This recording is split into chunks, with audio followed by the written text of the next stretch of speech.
is Daily Blast Live. We're talking about what you're talking about. Real, honest, entertaining, live. DBL starts right now. 3, 2. Welcome to DBL. It is definitely Friday, April 2nd. I'm Tori here with Lindsay and Brandon. How's your Friday going?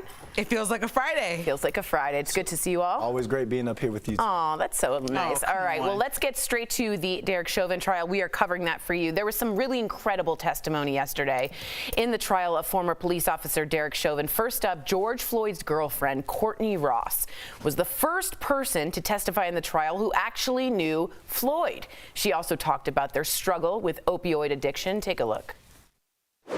We both suffered from chronic pain after prescriptions that were filled, and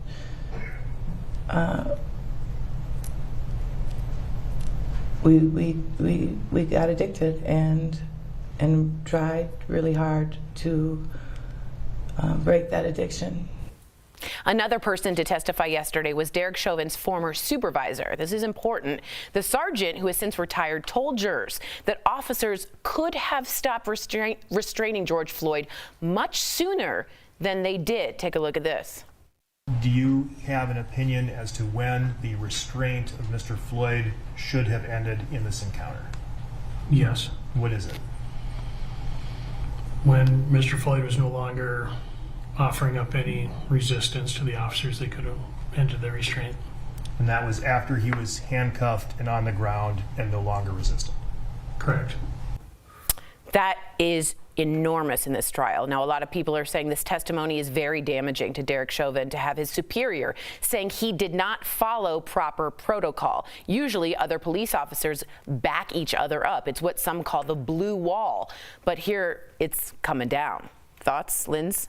I mean, I'm happy to see that the police officer is telling the truth. I think that's his job. And the biggest issue has been the protecting and serving portion that in my mind was missing from all these officers that were on the scene that day. And as far as the opioids and maybe what George Floyd had in his system, I just want to compare it and make an easy comparison. If we look at coronavirus, 500,000 plus people have already died from the disease, and their birth certificate, their death certificates say they died of COVID. Many of those people have pre-existing conditions, but we're not writing on there that they didn't die from COVID. So if you want to make the analogy really simple, George Floyd was killed. He was murdered by Derek Chauvin. It's just that simple. That should be on his death certificate. It's not about anything else that was in the system. If the knee wasn't on his neck, the man would be alive. Well said, Brandon. Yeah, I want to go even deeper than that, Lindsay, because when you say that, people... I'm trying to get my train of thought here, because watching that yesterday, watching the girlfriend talk about how they were trying to get off of it and how they even met each other at the Salvation Army, and you just realize, okay, yes, he had opioids in his system. Yes, that was an addiction that he was fighting. But we also talk about the mass shooters. They had mental illness, and they were still taken in and brought into custody without dying. And to go back to the police officer crossing over that blue line, we don't get to hear that defense of he was doing what he was trained to do. Because now by that police officer coming out forward, that gives us some sort of confidence that we just may see some justice when it comes to this trial. Yeah, what's so interesting is what you say is like legally what that a lot of stuff has been heartbreaking, but what the supervisor said is the meat that the jurors can put their teeth into to say this is illegal because he didn't follow protocol. All of the other stuff you can, you see reasonable, there's things you worry about that they'll get off. This was so cut and clear that he disobeyed protocol. It's extremely important testimony. Extremely. I don't know why I just got so jittery just now. Like I've been following this case, watching it, and it's just heartbreak after heartbreak. Every day I get here and the comments roll in, they're always like, here, now we have to go through this. It's heartbreaking. And I think we're watching it, and to be honest and transparent, I was talking to my therapist yesterday, and it's like I was just like, I don't know how you go up here and do this every day and talk about this. I don't know how we live and move forward if we don't get a verdict that is some type of calmness for his family that just lost their family member. And if that doesn't happen, which is usually the case, that doesn't happen, she just mentioned that there are so many people over the course of history that have had even bigger situations, dealt with more death of black people, dealt with more of this, and have continued to fight and push. And so I just want to tell everybody that's feeling let down like Brandon and feeling like they can't move forward, we got to keep pushing no matter what the verdict is in this trial, because if it really doesn't go the way we want it to, there's even more work for us to do and for everybody to do. That is very well said. Thanks, let us know what you guys think. Well, a big NBA star is coming under fire for comments he made about the gender pay gap in basketball. This is Golden State Warrior player Draymond Green. People do know him. He's well known. I think he's a Subway commercial out. At a recent press event, he said he's really tired of seeing female athletes complain about the lack of equal pay. He went on to say, quote, they're not laying out steps that they can take to change the pay disparity, so it's, quote, coming off as a complaint. Just a quick note about the pay disparity. According to NBC Sports, the average WNBA salary is less than $100,000, while the average NBA salary is more than $7 million. Green's comments have lit up the internet. One person tweeting, Draymond isn't wrong. How y'all going to get paid more when you're not drawing NBA level revenue? It's just empty complaining. Put in the advertising and get eyeballs watching. Well, another tweeted, I appreciated Draymond's candor and willingness to express his opinions, but he's just wrong here, and wrong in a way that's potentially damaging to WNBA players and other female athletes.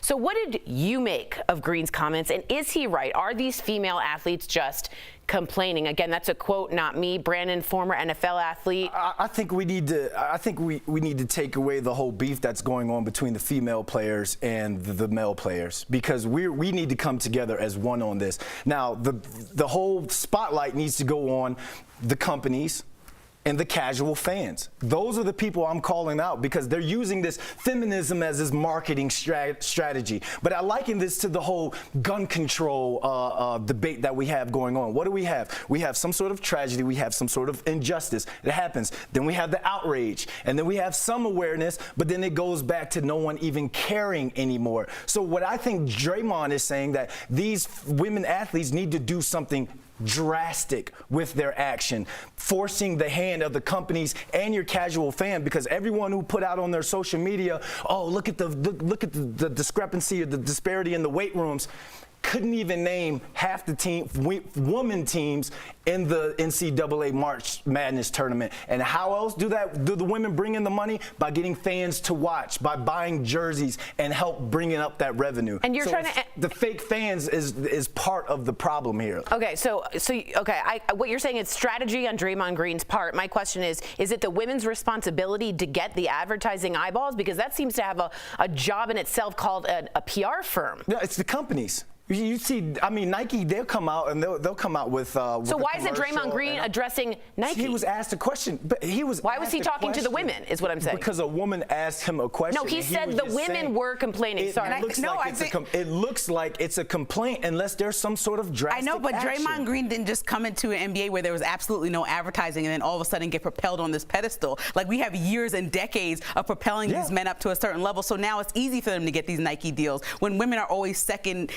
we're second rating them. We're not thinking about them. We think about them last when it comes to the deals. And so that's why their salaries, to look at $100,000 is ridiculous. Like, obviously they don't have the same support as the NBA. So that's what I'm saying. It's for the fans. There's a reason why WNBA basketball players, a lot of them get paid more overseas than they do here in America. So why did Draymond Green, Brandon, speak to the women and not to Nike and to Puma? Is that one? And Adidas? Like, why did they speak to the actual companies and not say, women, you're complaining, which, let me just add, has a historical context. Complaining women has a label. Am I right? That comes from a long line of that. That means something, right? He was asked a question, and I can guarantee, because he plays on the team with Steph Curry, we know what Steph Curry has done when it comes to championing for women's sports and equity and equality. He knows LeBron James. He can call up LeBron James. I'm thinking he's saying, force these companies and these fans' hands. We have your back, just in case we have to put up financially if you all strike or do something drastic. Maybe he should That's all I was saying. Maybe he should be careful of who he addresses in that. And how. And right? The message, yes. Right. Maybe LeBron, Steph, give him back a call. All right, coming up on DBL, Jeff catches up with actor Corbin Burnson. Oh, man, I love Major League. From his start on LA Law to working with a screen legend, he's telling us all about it and chatting with the stars. And Demi Lovato is dancing with the devil while she's literally recreating her nearly fatal overdose in her new music video.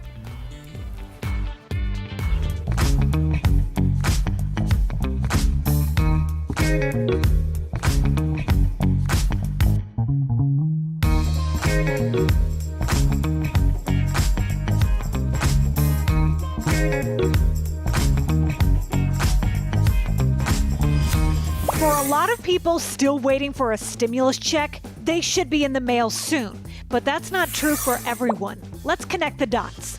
People who get Social Security and other federal benefits but don't normally file a tax return should start having their stimulus payments processed this weekend.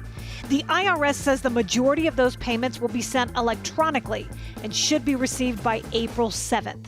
This is welcome news because many people on Social Security haven't received their individual $1,400 payments. So why were the checks held up? The short answer is red tape. The long answer is the Social Security Act doesn't allow the agency to use money for administrative work not connected to its main mission. So they couldn't get the IRS the information it needed to send out checks. But thanks to some legal wrangling, that's been worked out.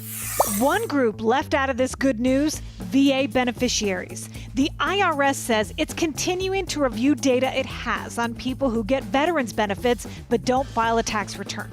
The IRS does expect to come up with a payment date soon, hopefully around mid-April.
DBL, a big Friday shout out to our coworkers, huh? Hey, y'all. You see Brianna? Look at the Jeff. Hey. By the way, Jeff Bottom left over there. I thought I saw him on the street, so I waved. It was not him. That's pretty funny. Didn't know who I was. Tuning in from home during the pandemic. Big wave, too. It's like we're playing a game of DBL squares. It's true. It's so true. All right, this is out today, and everyone's talking about it, so we are too. Demi Lovato released a new video for her song Dancing with the Devil, and it recreates the night of her 2018 drug overdose. It's very literal. Take a look.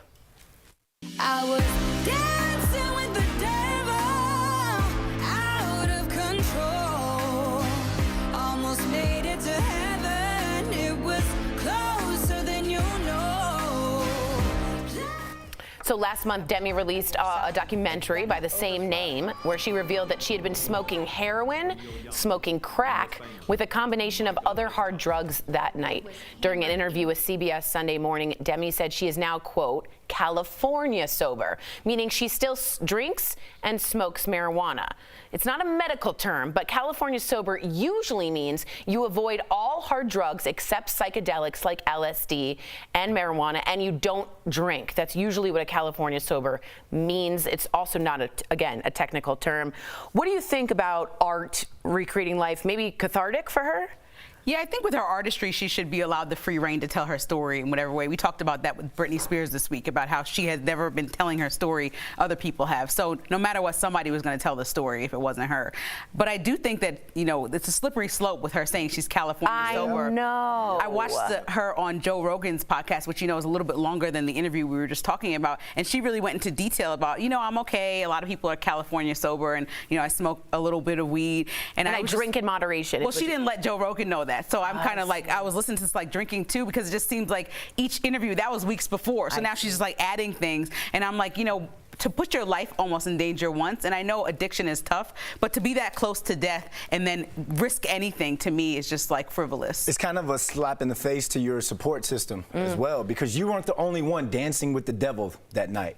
The people who have been there for you, your family, your loved ones, your fans. So to say that and to go back and to say like you're still kind of dabbing or putting your toe in the water when it comes to these drugs and this sort of things, I look at that as a slap in the face, Tori. Well, it's interesting. California sober is like a new kind of term, but I do think when most addicts or you talk to recovering addicts say sober, they mean nothing at all, and that's highly important. Remember, she also got engaged really early last year when she was like just coming out of recovery. So a lot of decisions sort of impulsive or seem a bit impulsive. Let us know what you think. I like the art and life video, for sure, but I'm not sure about the California sober. All right, we'll be right back.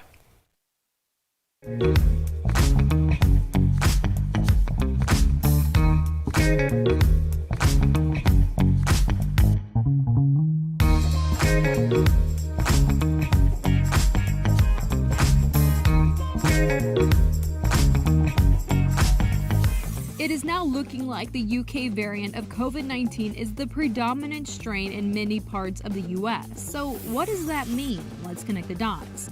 The CDC now says that the UK variant accounts for 26% of COVID-19 cases in the US. The variant, which was first discovered in the United Kingdom in September, did not appear in the US until the very end of December.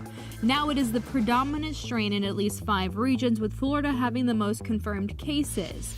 This new data is not exactly shocking for health officials. The UK variant is believed to be much more contagious than the original virus, with some estimating it is 50 to 90% more transmissible. Now, research in the British Medical Journal has found the UK variant comes with a greater risk of death, something researchers had suspected but were waiting on the data. Now U.S. health officials are in a race between vaccines and this variant. If we can get herd immunity against coronavirus, it can slow the spread of the UK variant, even if it is more contagious and potentially more deadly. Some experts are now predicting that could happen by summertime.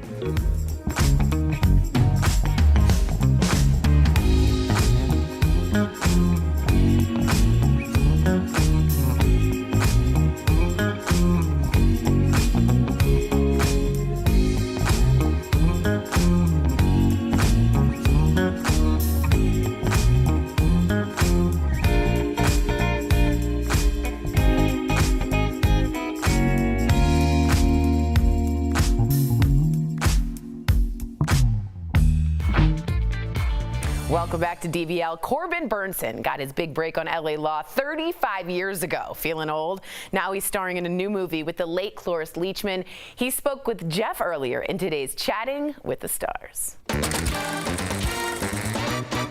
Corbin, thank you so much for joining us here on DBL. Now, it's been 35 years since the debut of LA Law, and so many stars were on that show. Susan Day, Harry Hamlin, Blair Underwood, Jimmy Smits.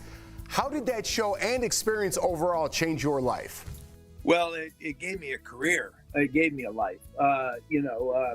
Every actor wants that one gig that is the launch pad. And I think it certainly was for me. And the unique thing about LA Law was that it was for so many of us. It was, it was the launch pad, man. It was a rocket. Yeah, so your character, Arnie Becker, he was a bit of a womanizer, Corbin, on that show. Don't tell me that under that lawyerly suit, you're really a romantic. Well, if by that you mean I believe every woman has one special light in her eye that can only be seen by one special man, then I'm guilty as charged. Do you see that character coming alive again on screen in today's day and age? Well, I think I can say this because it was announced in Deadline. They are working on putting together a new LA Law. I'm not sure what my part in it will be or any of that, but there is something out there. But it does make me think about my character in today's time. He certainly was a womanizer, but I think it'd be interesting to see how he has to reconcile his past and how he lives today. And Corbin, I got to touch on your mother, the late Jean Cooper. She was a television icon herself. She played your mom on LA Law, which was so cool, but was best known for playing Catherine Chancellor on The Young and the Restless, of course. You're like a glacier. Yes, like the dinosaur I am. You deal with it. What was the best advice she gave you about acting or just in general? The best thing she ever gave me was the very, very first thing when I said, I want to be an actor. She said, well, if you got my blessing, but you don't have it if you're going to do it for the money or the women or the fame or all these other things. You got to do it. I'm an actor, she said.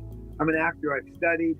And if you want to go into my job, my field, you've got to study and train. And you'll figure out why later. But you've got to do that. Don't do it for all the wrong reasons. That is great advice. And speaking of icons, you worked with another icon, the late Cloris Leachman, on your TV movie called When We Last Spoke. This is the most ill-stocked kitchen I've ever seen. I never get a meal on the table. What was she like on set, Corbin? Yeah, she was wonderful. She reminded me of my mother. She's one of those actors who, certainly at that point in her life, you wind her up and you put her in a direction, you give her some semblance of a script, and you just say, go, because whatever's going to come out is going to be fascinating. That's amazing. And Melissa Gilbert plays your wife in the film. And I heard you guys never worked together despite your long careers in television. What was that experience like finally getting to work together? She was magic. She was wonderful. It's one of those, this entire movie, and including her specifically, you don't know when they're going to happen, and you just slip into it. It just falls. Everything falls in place. Everything works. And there's no forcing anything into any corner, trying to make it work, trying to manipulate it this way or that. And she and I slipped into it's a shame because I often thought, well, I could do this for 8 years of a series with her. That would be amazing, right? Corbin, man, I appreciate it. Well, I'll give you some tips on skiing next time you're in Denver. You got it, man. Anytime you want. Thank you so much, Corbin. And you can Stay off the ice. That's right. That's right. You can catch Corbin Burnson in When We Last Spoke this Sunday on Up TV. Corbin, it was a real pleasure, man. I appreciate it. Absolutely. Thank you. Thank you. We'll be back, everybody.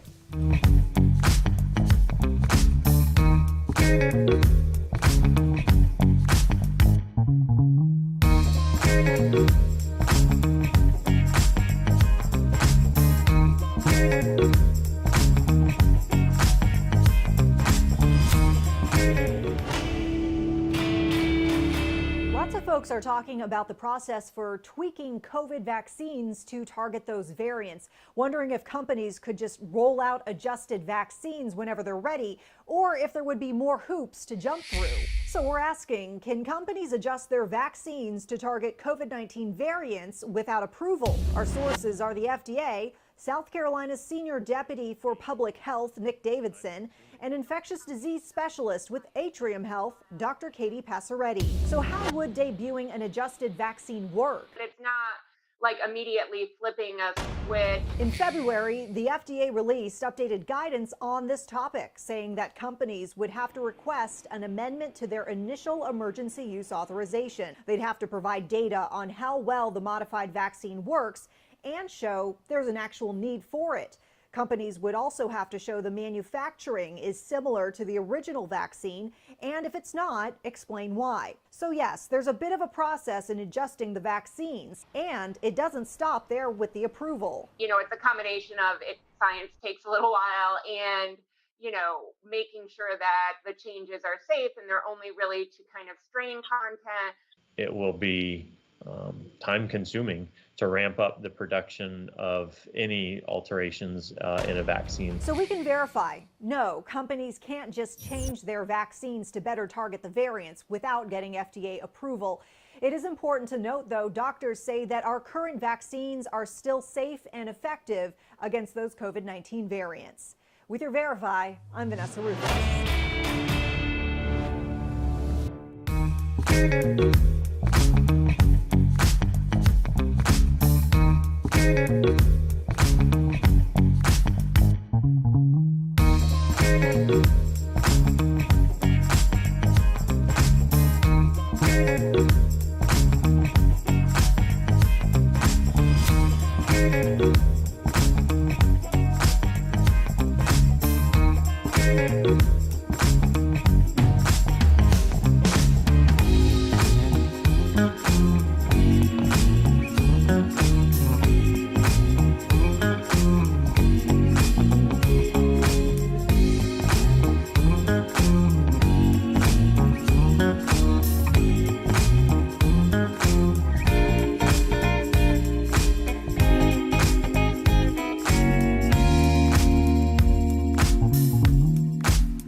Welcome back to DBL. A lot of people are spending more time at home. So what happens to your body when you're sitting down all day? I bet it's not good, because I do it. We're chatting about it in DBL's Focus on Fitness, presented by QB. So here's what experts say can happen over time if you sit too much and don't make time for a break or exercise. First up, low energy levels are attributed to sitting for too long, which can lead to increased anxiety. Poor posture. Sitting for long periods of time causes more stress on your back over time. And third, you are less likely to burn calories, which can lead to weight gain. So staying inactive is so important, and QB has made it easy. QB is changing the way the world thinks about fitness, regardless of physical ability or age. Try their under-desk elliptical at home. Call 1-800-730-3397 or visit QB.com to learn more. I do need to get up and walk. I have terrible posture. I have terrible. I'm always like hunchback. I'm always like this. Yeah. I just wanted to talk a little bit about due process and knowing that Derek Chauvin gets to have his day in court, which is, I hold that very dear to me for constitutional reasons. But the fact that like it was so well documented also that like, shouldn't he just be guilty? A lot of people are dealing with like, what if he doesn't get convicted and why and what that means? What do you guys think if he doesn't? Do you think it'll be... And I think we're just taking it day by day, but the next step is when the defense starts to plead their case. And I think that's when people are really going to get upset. And then we have the verdict. So we have a long way to go. And we're just, I think Brandon and I and everybody, you two, are just hopeful that it doesn't go the way that we saw the Rodney King incident go, how we've seen things go with Tamir Rice with no charges at all. We're just hoping for a better outcome this time. Amen. Let us know what you guys think. It's a complicated sort of idea psychologically, philosophically, but we want to know what you think. Just a quick note to everyone who celebrates. We hope everyone has a happy, healthy, and fun-filled Easter weekend. That's so cute. Please stay safe, enjoy yourself. What's a cute little bunny? Aw, and goodbye, of course, to our coworkers at home today. We are new every single day. We'll see you Monday, same time, same place. Stay safe, you guys.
Bed go too far. And celebrity April Fool's Day pranks, from Tori Spelling's pregnancy announcement, is it really fake? Plus the extreme joke The Bachelor's Caitlin Bristow played on her boyfriend. What's on there?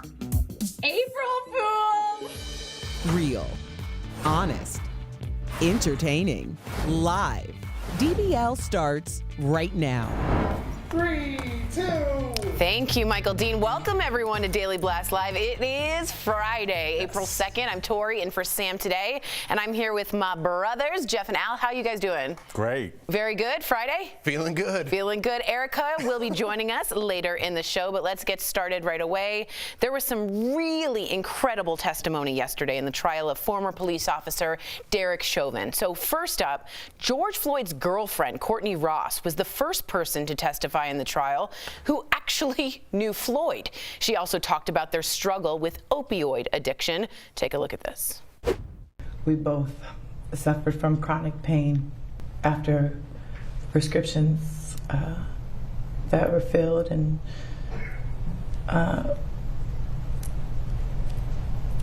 we got addicted and tried really hard to break that addiction. Another person to testify yesterday, and this is very important, was Derek Chauvin's former supervisor.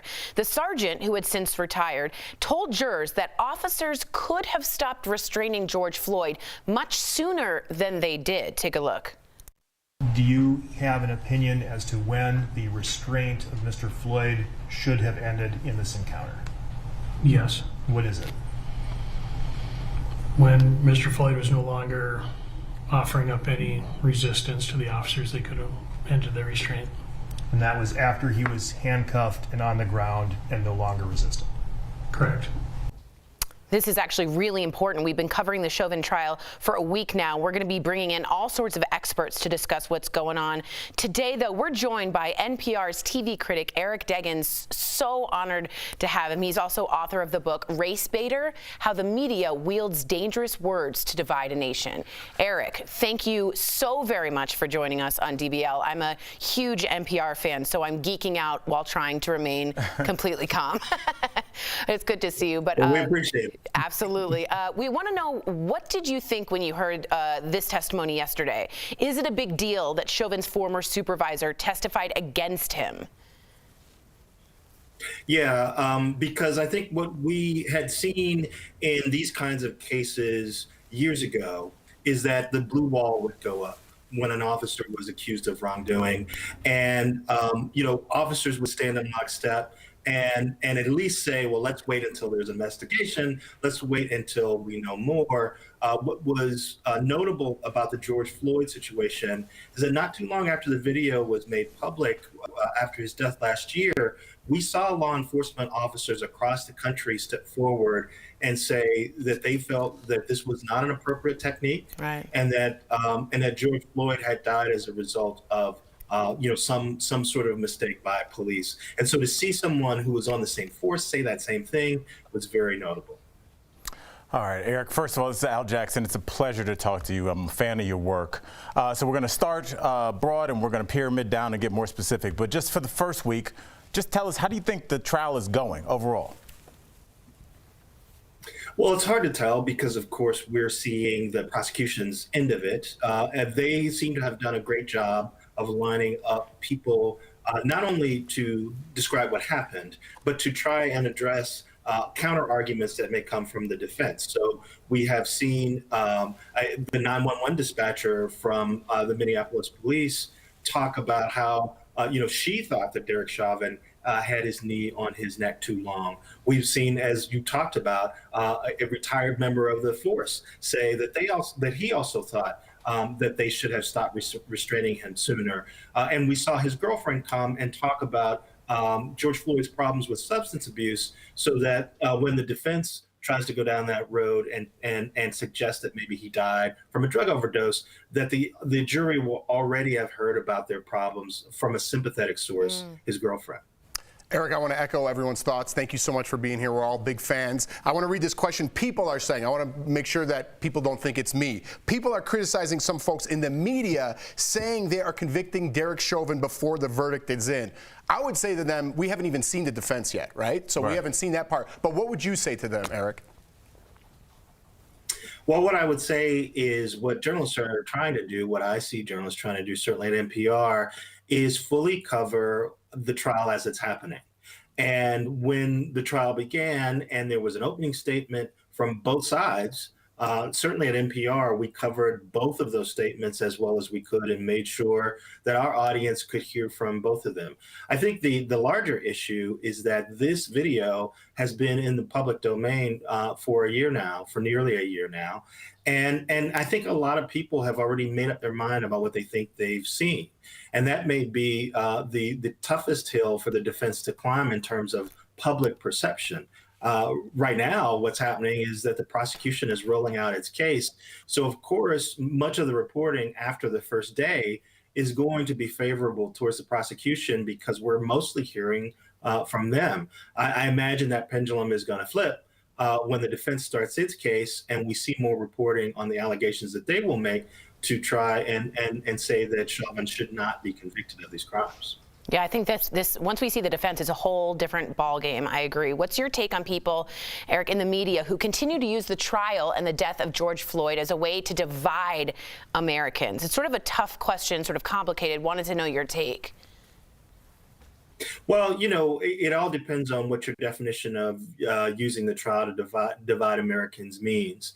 Some people believe that by talking about systemic racism and the questions about unequal policing of people of color that are raised by George Floyd's death, that's dividing Americans. But I think what's actually happening is that people are using misinformation in places like Tucker Carlson's Fox News show, for example, and saying things that either are not true or have not been proven true. Tucker Carlson said on his show weeks ago that George Floyd died of a drug overdose. And point of fact, that is not necessarily what the medical examiner's report means if you read it closely, and certainly no court has decided that. So I think people have to be on the lookout for misinformation and make sure that the people who are delivering them information and talking about this case aren't trying to stir up things in order to increase their own power, increase their own audience, increase their own wealth. But at the same time, we should be willing to look hard at some of the questions that have been asked about law enforcement and about how people of color are treated by law enforcement in the wake of this trial. Amen. I was going to say, Eric, I think that George Floyd's legacy will be that it was the day that the back and forth between is there police brutality or not ended. That conversation ended in all of our living rooms that day. What do you think George Floyd's legacy will be? Well, I'm not sure that conversation has ended because there is a corner of media where they are saying, Chauvin may have been a bad apple, but most of law enforcement don't do what he did. And now, as I said, there are corners of media where people are saying that George Floyd didn't die because of that knee on his neck, that he died because of a drug overdose or because of a heart ailment. So I think the jury's out on what a large portion of Americans will believe. But I do think that George Floyd pushed us all towards realizing and accepting that systemic racism is a problem in America, and in particular, systemic racism is a problem in policing. And that seemed to be an argument that was much more volatile, say 2 years ago or 3 years ago or 5 years ago. And with George Floyd's death combined with Breonna Taylor's death a few months before, and other deaths that happened after George Floyd's death, I think we're to the point now where a lot of people have decided, okay, we know there's a problem, let's deal with it. And I think this trial and the verdict that comes from it will go a long way towards either cementing that legacy or making it a little tougher to make that argument. Absolutely, so well said. It reminds me a bit of the Rodney King trial and what happens after that. Eric Deggans, again, thank you so much for joining us on DBL. We're all fans. You can catch Eric on NPR, where he is their TV critic, or buy his book, Race Baiter, How the Media Wields Dangerous Words to Divide a Nation, on Amazon right now. Again, many thanks. We'll be right back. Thanks, Eric. Close.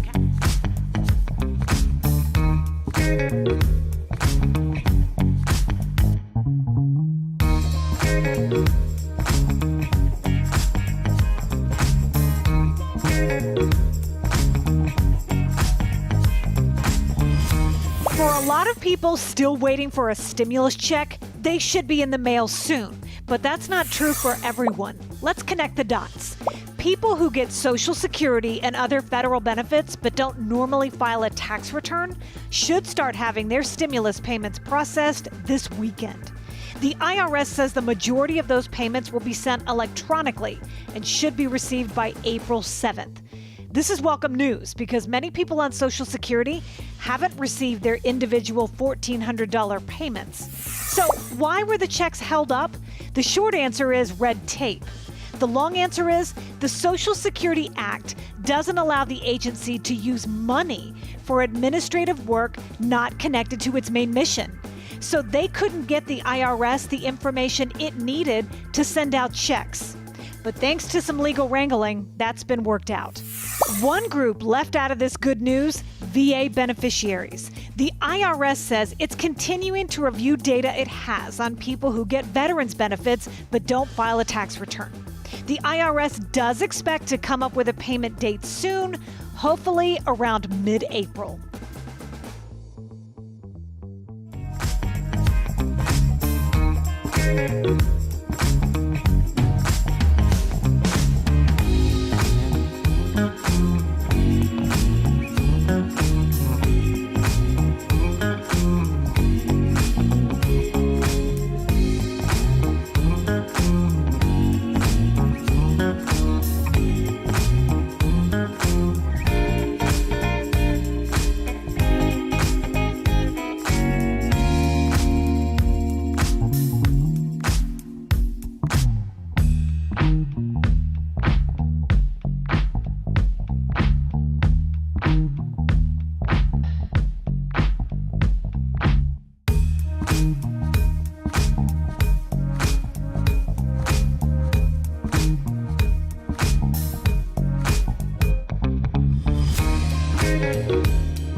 Welcome back to DBL. Erica joins us from home, and we really want to get your thoughts on this story. Good to see you, Erica.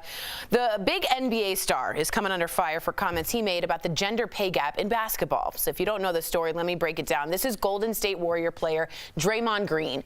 And at a recent press event, he said he's really tired of seeing female athletes complain about the lack of equal pay. He went on to say, quote, they're not laying out steps that they can take to change the pay disparity. So it's, quote, coming off as a complaint. Just a quick note about the pay disparity. According to NBC Sports, the average WNBA salary is less than $100,000, while the average NBA salary is more than $7 million. Now, Green's comments have lit up the internet. One person tweeting, Draymond isn't wrong. How y'all going to get paid more when you're not drawing NBA level revenue? It's just empty complaining. Put in the advertising and get eyeballs watching. While another tweeted, I appreciated Draymond's candor and willingness to express his opinions, but he's just wrong here, and wrong in a way that's potentially damaging to WNBA players and other female athletes. So, what did you make of Green's comments, and is he right? Are these female athletes just complaining? I know the guys know sports really well. I just want to get Erica's take. We haven't heard from her. When you hear females complaining, that comes with some baggage. Am I right, my fellow female? Yeah, this isn't really a sports issue. This is an empathy issue. And empathy is when you can actually put yourself in someone else's shoes. And I think that although it wasn't the totality of what he said, I think it really stuck out to people because you would think that someone in Draymond's position would understand what it's like to not have equity or visibility. It wasn't that long ago that the NBA was basically in a lockout strike because of the lack of visibility, the lack of equity, and social justice issues. I understand that there needs to be steps behind it, but I think it came off less than empathetic the way that he said it. Yes, should they have steps that they lay out? Should they have a plan? Of course, but he should know firsthand that it's more than that. You have to raise the noise. You have to make sure that you're seen and you're heard. So I think he could have said it in a completely different way, especially because he considers himself an ally for the cause. Yeah, that was confusing to me. You both are nodding. Is it the way he said it? I mean, the women complaining? Yeah, I'll jump in here, and Jeff, you can take us out. I'm a big fan of Draymond, who he is, and if you know Erica, who Draymond is, he's from Saginaw High School in Michigan. He's from a rough part of Michigan, and he plays the game in a very aggressive manner because that's how. He's not a beautiful player. He kicks in the door. He's rough. And that's how he approached this. And so what he was saying, even if it came off ham-handed, was don't let these companies use you. He's saying if Coke or somebody says, hey, we support women, then you hold them accountable, say, hey, at Coke on Twitter, why haven't you supported my story So getting why didn't out? he address that to Coke or Nike? Why address it to women? It was a 5-minute interview. If you watch the whole interview, he was really like, I'm a huge fan of the WNBA. I watch it for tips. It's a beautiful game, and that's why I'm trying to support it. He just comes off gruff. Yeah, and I hate these gotcha interviews, right? Reporters ask these questions specifically so they get an answer like this, and they take that little segment of what he said and then blast that out there, and everyone's like, Draymond Green hates women. Right. I hate those questions. It's not like he's dying on this hill and he's like, we're men and we get paid more. That's not what he's saying at all. And I hate these gotcha interviews that when people say that. But if you do look economically, we have this interview, or we have this question all the time. Economically, if I'm a YouTube star and I get 100,000 views, right? And I get paid X amount, and I'm also a YouTube star and get paid I get 7 million views. We're running out of time. My point's moot. But anyways, it's an economic thing. I don't even want to go there. But it does what they were saying is the economics aren't there because these companies are not providing the backbone. So Draymond was saying, tweet at them, just like Steph Curry did with the shoes. Remember that little girl said they don't make your shoes, and they fixed it, and that's what he's saying. Well, maybe he should tweet at the companies and not say that women are complaining. Coming up on DBL, remember that obnoxious cash me outside girl. You won't believe how much money she sound like says. An English teacher. Cash me outside girl. She says she's making on the internet so much money, and we're catching up with actor Corbin Burnson. Could his old LA Law character be coming back? Ooh, he's talking to Jeff. Coming up next.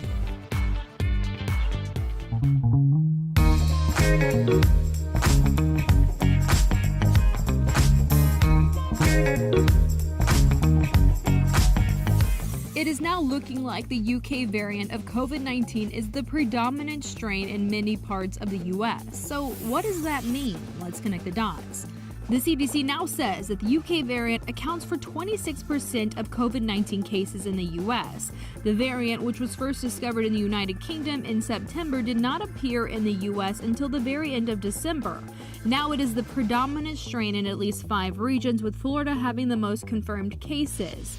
This new data is not exactly shocking for health officials. The UK variant is believed to be much more contagious than the original virus, with some estimating it is 50 to 90% more transmissible. Now, research in the British Medical Journal has found the UK variant comes with a greater risk of death, something researchers had suspected but were waiting on the data. Now, U.S. health officials are in a race between vaccines and this variant. If we can get herd immunity against coronavirus, it can slow the spread of the UK variant, even if it is more contagious and potentially more deadly. Some experts are now predicting that could happen by summertime.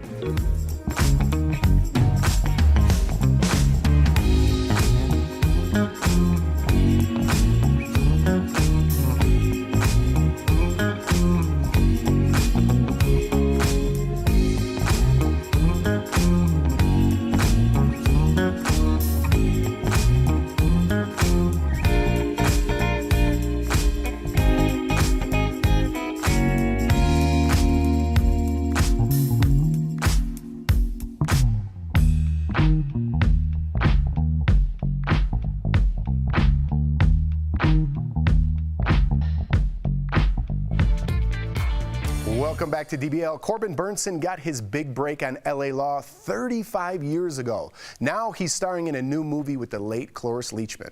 I spoke with him earlier in today's Chatting with the Stars. Corbin, thank you so much for joining us here on DBL. Now, it's been 35 years since the debut of LA Law, and so many stars were on that show. Susan Day, Harry Hamlin, Blair Underwood, Jimmy Smits. How did that show and experience overall change your life? Well, it gave me a career. It gave me a life. Every actor wants that one gig that is the launch pad.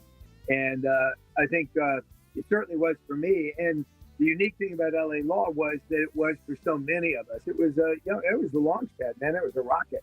Yeah, so your character, Arnie Becker, he was a bit of a womanizer, Corbin, on that show. Don't tell me that under that lawyerly suit, you're really a romantic. Well, if by that you mean I believe every woman has one special light in her eye that can only be seen by one special man, then I'm guilty as charged. Do you see that character coming alive again on screen in today's day and age? Well, I think I can say this because it was announced in Deadline. They are working on putting together a new LA Law. I'm not sure what my part in it will be or any of that, but there is something out there. But it does make me think about my character in today's time. He certainly was a womanizer, but I think it'd be interesting to see how he has to reconcile his past and how he lives today. And Corbin, I got to touch on your mother, the late Jean Cooper. She was a television icon herself. She played your mom on LA Law, which was so cool, but was best known for playing Catherine Chancellor on The Young and the Restless, of course. You're like a glacier. Yes, like the dinosaur I am. You deal with it. What was the best advice she gave you about acting or just in general? The best thing she ever gave me was the very, very first thing when I said, I want to be an actor. She said, well, if you got my blessing, but you don't have it if you're going to do it for the money or the women or the fame or all these other things. You got to do it. I'm an actor, she said. I'm an actor. I've studied. And if you want to go into my job, my field, you've got to study and train. And you'll figure out why later. But you've got to do that. Don't do it for all the wrong reasons. That is great advice. And speaking of icons, you worked with another icon, the late Cloris Leachman, on your TV movie called When We Last Spoke. This is the most ill-stocked kitchen I've ever seen. I never get a meal on the table. What was she like on set, Corbin? Yeah, she was wonderful. She reminded me of my mother. She's one of those actors who, certainly at that point in her life, you wind her up and you put her in a direction, you give her some semblance of a script, and you just say, go, because whatever's going to come out is going to be fascinating. That's amazing. And Melissa Gilbert plays your wife in the film. And I heard you guys never worked together despite your long careers in television. What was that experience like finally getting to work together? She was magic. She was wonderful. It's one of those, this entire movie, and including her specifically, it's, you don't know when they're going to happen and you just slip into it. It just falls, everything falls in place, everything works. And there's no forcing anything into any corner, trying to make it work, and trying to manipulate it this way or that. And she and I slipped into a, it's a shame because I often thought, well, I could do this for 8 years of a series with her. That would be amazing, right? Corbin, man, I appreciate it. Well, I'll give you some tips on skiing next time you're in Denver. You got it, man. Anytime you want. Thank you so much, Corbin. And you can catch... Stay off the ice. That's right. That's right. You can catch Corbin Burnson in When We Last Spoke this Sunday on Up TV. Corbin, it was a real pleasure, man. I appreciate it. Absolutely. Thank you. Thank you. We'll be back, everybody.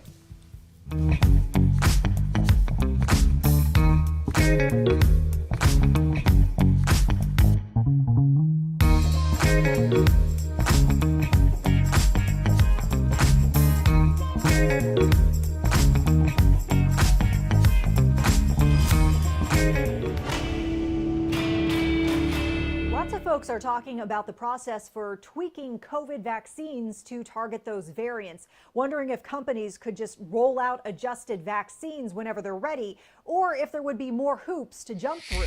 So we're asking, can companies adjust their vaccines to target COVID-19 variants without approval? Our sources are the FDA, South Carolina's Senior Deputy for Public Health, Nick Davidson, and infectious disease specialist with Atrium Health, Dr. Katie Passaretti. So how would debuting an adjusted vaccine work? It's not like immediately flipping a switch. In February, the FDA released updated guidance on this topic, saying that companies would have to request an amendment to their initial emergency use authorization. They'd have to provide data on how well the modified vaccine works and show there's an actual need for it.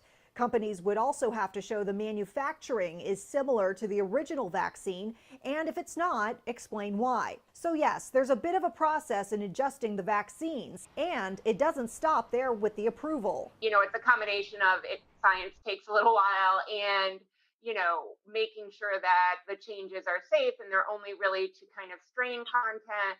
It will be time consuming to ramp up the production of any alterations in a vaccine. So we can verify, no, companies can't just change their vaccines to better target the variants without getting FDA approval.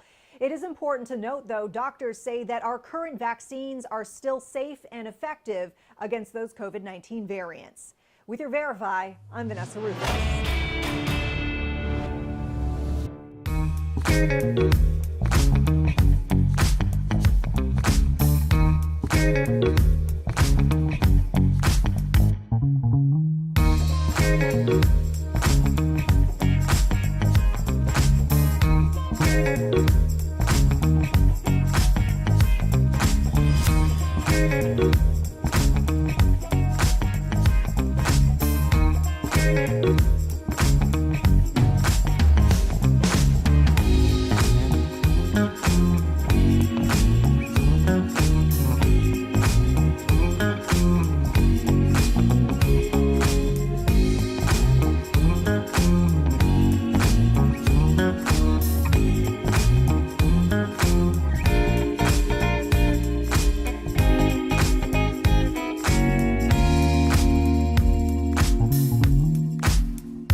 coming up on DBL. Is that notorious Cash Me Outside girl really raking in the dough online? Wait till you hear this story. Plus, Demi Lovato gets raw and real in her latest music video. Don't forget, DBL's new every single day, and we'll be right back.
Live, we're talking about what you're talking about.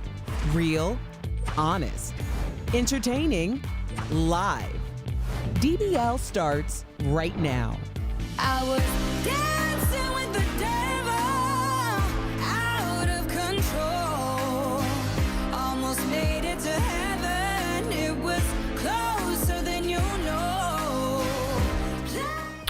Welcome back to Daily Blast Live. That was Demi Lovato's new video for her song Dancing with the Devil. I'm Tori in for Sam today. I'm here with Jeff and Al, and Erica joins us from home. So as we saw, Demi Lovato recreates the night of her 2018 drug overdose in her new video. It shows her on a stretcher being revived after her near-death experience, where she suffered from organ failure, a heart attack, and several strokes. Now, in last month's documentary, also called Dancing with the Devil, Demi revealed she had been smoking heroin and crack with a combination of other hard drugs that night. During an interview with CBS Sunday Morning, Demi said she is now, quote, California sober, meaning she still drinks and smokes marijuana. Now, that's not an official term medically, but California sober usually means you don't drink, you just smoke weed. So that's what we wanted to let people. And have psychedelics. Important, exactly. All right. So what do you think about Demi being California sober,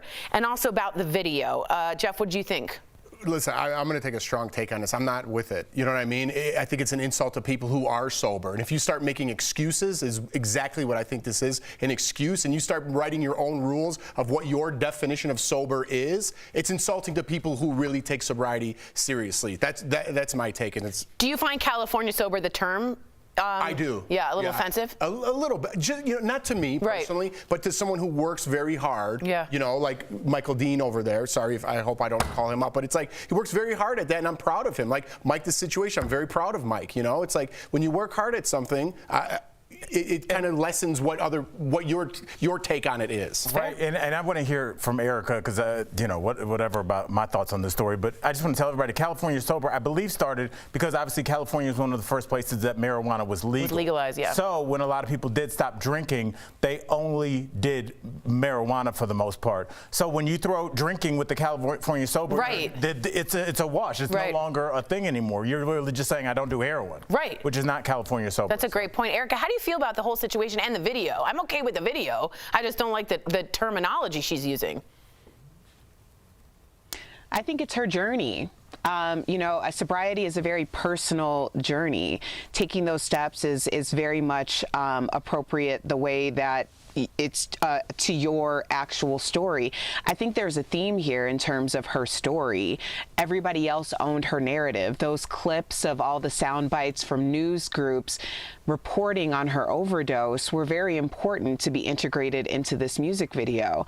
Now, I'm not familiar with California Sober or anything else, but I do understand when someone's trying to take control of their narrative and also defining what their story is going to be. Interesting. I appreciate that. I'm just a lot of people writing in. Yolanda writes, "There's no such thing," and this is coming from a Californian. So interesting. And I do worry about somebody that has trouble with opioids still drinking because it's a disinhibitor. And once you've lowered your inhibitions, that's when you go, well, this one time. And a lot of times when people die, it's from the second time they relapse because their body loses that tolerance because it's no longer built up in your system. So when you do the exact same amount you used to before, it overwhelms your system. So and that's coming from someone who is sober. We're so proud of you, Al. Yeah, wow. Woo-woo. God, at the 481 days. Yeah, baby. Weird. I get really weird clapping. Did you ever notice? I don't clap well. I like it. Okay. You make me feel good. Thanks. Even with that clap? Yeah. All right, let's move on to rapper Bad Baby claims she made $1 million on OnlyFans in 6 hours. Her real name is Danielle Bregoli, but you may remember her as the Cash Me Outside girl from Dr. Phil a few years ago. Take a look at this. Huh? Catch me outside, how about that? Catch you outside? What does that mean? What I just said. Catch her outside means she'll go outside and do what she has to do. So the rapper joined OnlyFans last month, and it's just a few days after her 18th birthday. She's already made millions from her music and social media posts, but now she says she brought in literally more than $1 million in 6 hours by posting X-rated photos of herself on the site. She even posted the receipt. Whoa, she brought the receipts to prove it, showing she brought in more than $1 million. Erica, what do you think about this and OnlyFans in general? It's a site that you can show provocative pictures for money. I mean, adults should be able to do what they want to do. I do think it's alarming because I've had this conversation before. Coming from morning radio, there used to be this countdown for when all of these teen pop stars were turning 18. And that's something that never sat well with me because basically there are adult men who are rearing to go on underage children. And then at 12:01, it's free game. Eric, I remember that with the Olsen twins. It's just creepy. Yeah, the Olsen twins. That's right. People counted down. That was the first time I saw it. They were 18. It was a countdown. It's super weird. What do you think about this, Al? I just think that once again, and we do this a lot with sexual assault as well. When we talk about it, we say 10,000 women on campuses were sexually assaulted. But what we do when we say it like that is we never talk about the men. We're talking about her, but we're not talking about the fact that there were hundreds of thousands of men that were waiting for this. So let's stop talking about her and start talking about the fact that there is a market there that is so primed that in 6 hours you can extract $1 million from it. Tell me where else you can find that. That's a great point. I wasn't even thinking about. Very smart point. Good job, Al. What do you think about this, Jeff? I got another clap.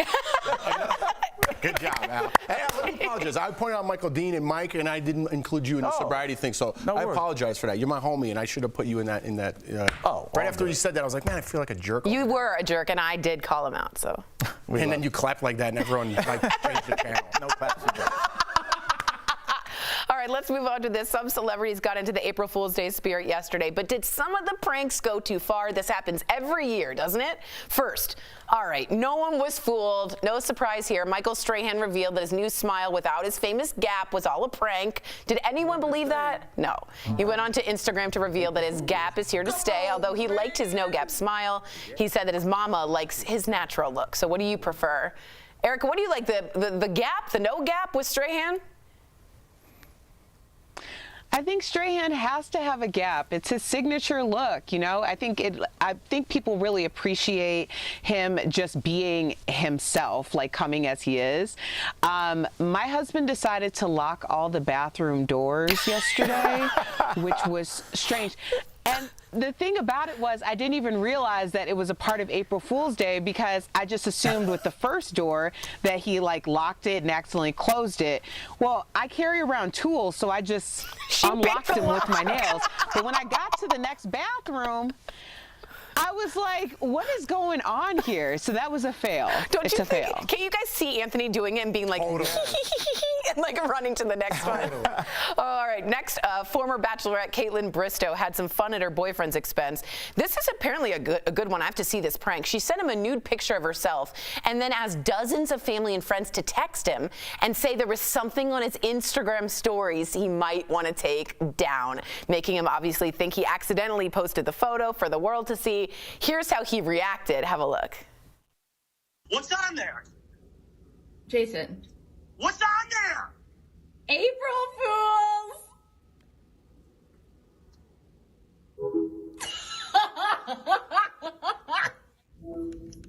You are the worst. That's not bad. Listen, I never not clever. I don't know if we're going to have April Fools in the future because of everything going on. I'm too scared to play a prank because it might come off the wrong way and then that's it. You're canceled, buddy. That's a good one. It is that's a good one. Scary for the guy, but a good one. And you did say April Fools. We all heard it. I corrected and said fools. Okay, good job. Finally, Tori Spelling is getting slammed on social media after she posted a pic on Instagram yesterday. There she is holding the belly with the caption number 6. Some people congratulated her on her impending 6th child. Others thought it was a joke and in poor taste. To be clear, right now, as we're taping, Tori is actually not confirmed if the pregnancy is real or not. So we don't even know if this is a joke, Al. Yeah, I mean, that one was the fake pregnancy. I mean, don't do it. Yeah, but don't do it. I saw one really good one on TikTok. I'm like wondering if we showed it on the show. I don't know, but there was a mom that took all of her Amazon purchases for the year, the empty boxes, saved them, and then put them outside of the house. And then when her husband came home, she was like, I bought some things for the baby, and it was just all this stuff. And he's just like, he's so mad he doesn't even talk. And then, ironically, a UPS guy who she didn't hire comes and drops off another more one. things. So it's just really good and clever. So, like, be more clever, not just like I'm pregnant. Like, don't do that. Infertility, we all know. Don't. Bieber did it last year. It's a no-no. You'll get canceled. We'll be right back. I don't think Bieber's canceled. He's not. He's alive and well. Next week, the stars are coming out. Oscar-winning actress Marlee Matlin tells us about her new groundbreaking movie, the first film to ever star a deaf-blind actor as the lead. Plus, everyone's favorite shark, Kevin O'Leary, is helping make your business dreams a reality. And former Dancing with the Stars champ Cheryl Burke, from Tyra's Takeover to working with a Backstreet Boy, she's telling us what she's been up to. That is all next week, right here on DBL.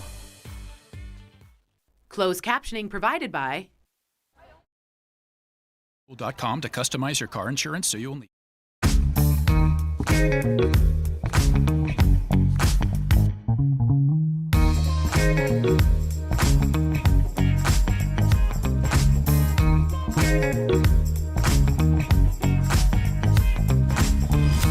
For a lot of people still waiting for a stimulus check, they should be in the mail soon. But that's not true for everyone. Let's connect the dots. People who get Social Security and other federal benefits but don't normally file a tax return should start having their stimulus payments processed this weekend. The IRS says the majority of those payments will be sent electronically and should be received by April 7th. This is welcome news because many people on Social Security haven't received their individual $1,400 payments. So why were the checks held up? The short answer is red tape. The long answer is the Social Security Act doesn't allow the agency to use money for administrative work not connected to its main mission. So they couldn't get the IRS the information it needed to send out checks. But thanks to some legal wrangling, that's been worked out. One group left out of this good news, VA beneficiaries. The IRS says it's continuing to review data it has on people who get veterans benefits but don't file a tax return.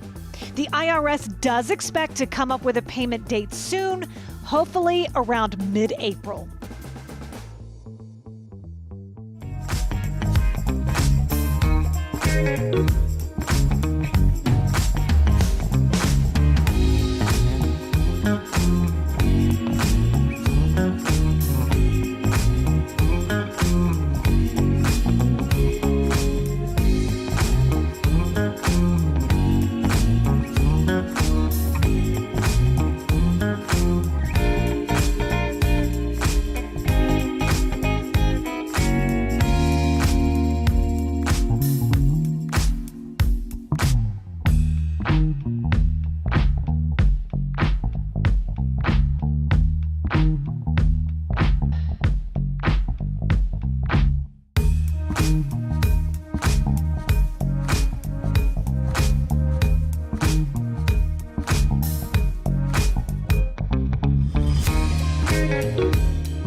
Welcome back to DBL. He served his country, and then it was his country that betrayed him.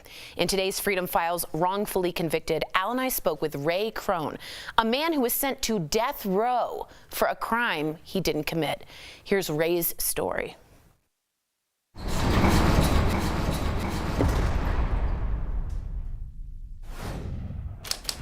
December 29th, 1991, Phoenix, Arizona. A female employee at a local bar is found stabbed to death and sexually assaulted in the bar's men's restroom. Police turn their focus on one of the bar's regulars, Ray Crone. And I was taken downtown, and for the next 3 hours, I was grilled about how long we've been dating, where'd we go on dates. I kept telling him I didn't date her. Ray has an alibi, which he shares with police. I was home in bed, got a roommate knows I was home in bed. I had no reason to kill her. But investigators continue their pressure. He had a search warrant. The search warrant said I was required to give a hair sample, a blood sample, and a cast of my teeth. The impression of his teeth is the police's smoking gun. I had a tooth that protruded when I was 18 years old. I was a passenger in a head-on collision. I woke up in the hospital with a broken jaw, my mouth wired shut. Ray is arrested and charged with murder, kidnapping, and sexual assault.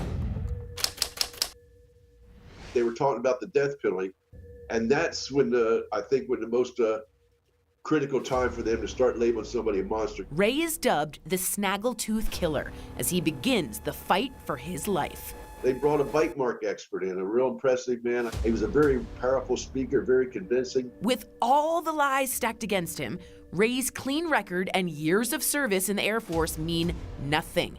He is found guilty and sentenced to death, plus 21 years. Ray spends his days in isolation. I had a cement slab for a bed. I wrapped my towel around my sneakers. That was my pillow to sleep on at night. In 1996, after 3 years on death row, Ray wins his appeal and is given a new trial. That trial started, as I said, in February. It lasted 7 weeks. Over 500 exhibits were introduced. We had 3 bite mark experts testify for us. The DNA from that saliva was not my DNA. DNA evidence being new in the 90s, the prosecutor tells jurors it can't be trusted and to disregard it. They do, and Ray's second trial ends the same as his first. The judge said this case went on him for the rest of his life. He said he had lingering residual doubt of my guilt. And then he said, I'm sentencing you to 25 to life for the murder. After 10 years in prison, Arizona changes its law on DNA testing and convictions, allowing Ray's team to get the victim's clothing tested. That lab technician, but she took that DNA sample now and put it right there in that little DNA data bank, and it came back with a match. The DNA is matched to Kenneth Phillips, a man in prison for an unrelated sex crime. He admitted that he had an alcohol problem, said he woke up with blood on him, wondering, my God, did I do that? On April 8th, 2002, Ray is released from prison. Ray, welcome to DBL. Now, I really wanted to get to this question first. Your first trial hinged on the prosecutor's so-called bite mark expert, okay? But your teeth were not a match. Is it true that the expert was actually paid for his testimony? It's very true. It's outrageously true. It's disgustingly true. It's shamefully true. Wow. At my second trial, we actually had 3 bite mark experts that completely were not in agreement with him. And incredibly, this happened in 92, the second trial in 96. Since then, a lot has happened in bite mark identification. They now say that bite mark evidence should only be used to exclude somebody, never to include. It's a result of so many mistakes made on the behalf of people that represented forensic dentistry and courtrooms and got it wrong. Let's talk about the prosecutor in your case, Noel Levy. 2 of his death row cases have been overturned because of innocence, yours included. But he said, hey, I just did my job and I did it ethically. What are your feelings towards him? Just doing his job, as he says. Unfortunately, some of the biggest liars in that courtroom actually were elected officials saying they were there to represent the good people of the state of Arizona. I wanted to ask you, having spent some time there, Ray, on death row, what do you say to people who say, I believe the death penalty is the best way to make a criminal suffer? How do you feel about that? I used to support the death penalty. I never thought about it much. It wasn't going to affect me or my family. What really did it have bearing on me? We weren't criminals. We didn't live with criminals. And, you know, we believed and trusted the system, so be it. But I don't like to be lied to by anybody, and especially my government that I'm supposed to trust and I pay money to, you know, tax-wise. And to tell me that, oh, it's, you know, we get it right. It's only the worst of the worst. It's a deterrent. All those things are lies, and it's been proven over and over again. I don't think any of us were ever raised to be God or play God over other people's lives. And locking them away for life, they're safe. And believe me, if you want them to suffer, lock them up in our prisons, our Department of Corrections around the country. They are not a country club. Tell us about witness to innocence. There's no question of my innocence. The day I was released, I walked out of prison that day to start my life all over again at the age of 45. But I also walked out with the distinction of being the 100th person in America to have had a death sentence, later to be free, to be exonerated. 100 mistakes have been made in our country. And a reporter in the back had raised his hand. He said, well, Mr. Crone, given your faith in God, how do you justify him leaving you in prison for 10 years? Oh, my goodness. What? How do you answer a deep soul-searching question? Like, I just walked out of prison. It's right behind me, 100 yards. How do I justify God leaving me in prison for 10 years? And then something came into my head, and I said, well, maybe it's not about those 10 years I spent in prison. Maybe it's about what I have to do the next 10 years. Oh, my gosh. We have over 30 members, only national organization of death row survivors in America, both men and women who had suffered the injustice of being called an animal, a throwaway person, a monster, was sentenced to death, later to find out that they were innocent. For those of you wanting to learn more, again, visit witnesstoinnocence.org. Support that organization, support Ray. We want to thank you again for joining us on DBL. Thanks again. We'll be right back. Thank you, Ray. My pleasure. Thank you.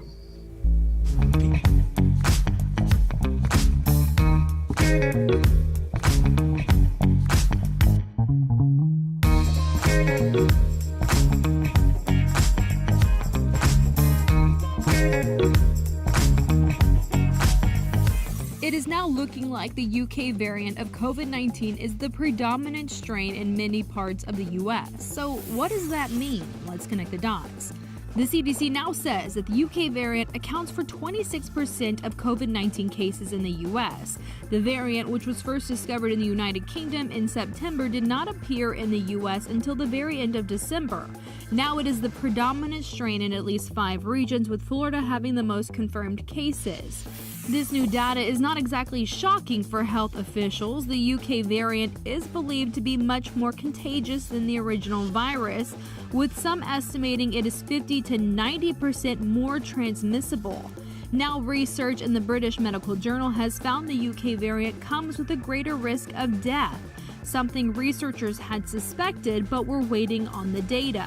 Now, U.S. health officials are in a race between vaccines and this variant.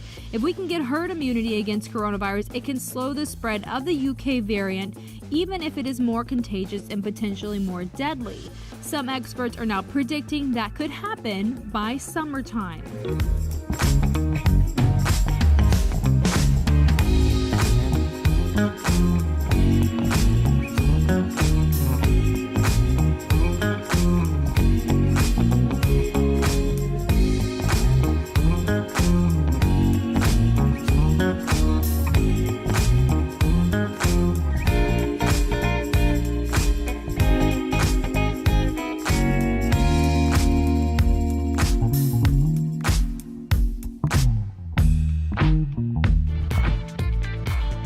Welcome back to DBL. Now, a lot of people are spending more time at home. So what happens to your body when you're sitting down all day? I do this. I sit constantly. Well, we're chatting about it in DBL's Focus on Fitness, presented by QB. First up, low energy levels are attributed to sitting for too long, which can lead to increased anxiety.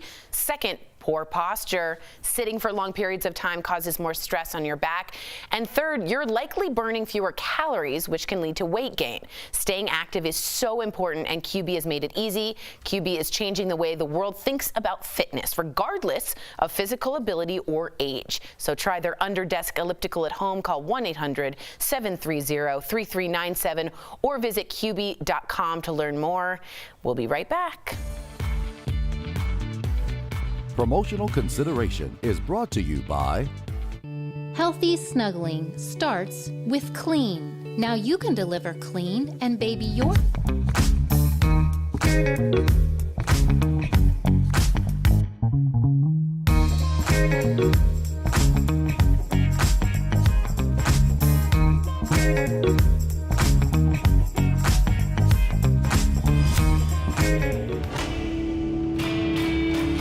Lots of folks are talking about the process for tweaking COVID vaccines to target those variants, wondering if companies could just roll out adjusted vaccines whenever they're ready, or if there would be more hoops to jump through. So we're asking, can companies adjust their vaccines to target COVID-19 variants without approval? Our sources are the FDA, South Carolina's Senior Deputy for Public Health, Nick Davidson, and infectious disease specialist with Atrium Health, Dr. Katie Passaretti. So how would debuting an adjusted vaccine work? It's not like immediately flipping a switch. In February, the FDA released updated guidance on this topic, saying that companies would have to request an amendment to their initial emergency use authorization. They'd have to provide data on how well the modified vaccine works and show there's an actual need for it.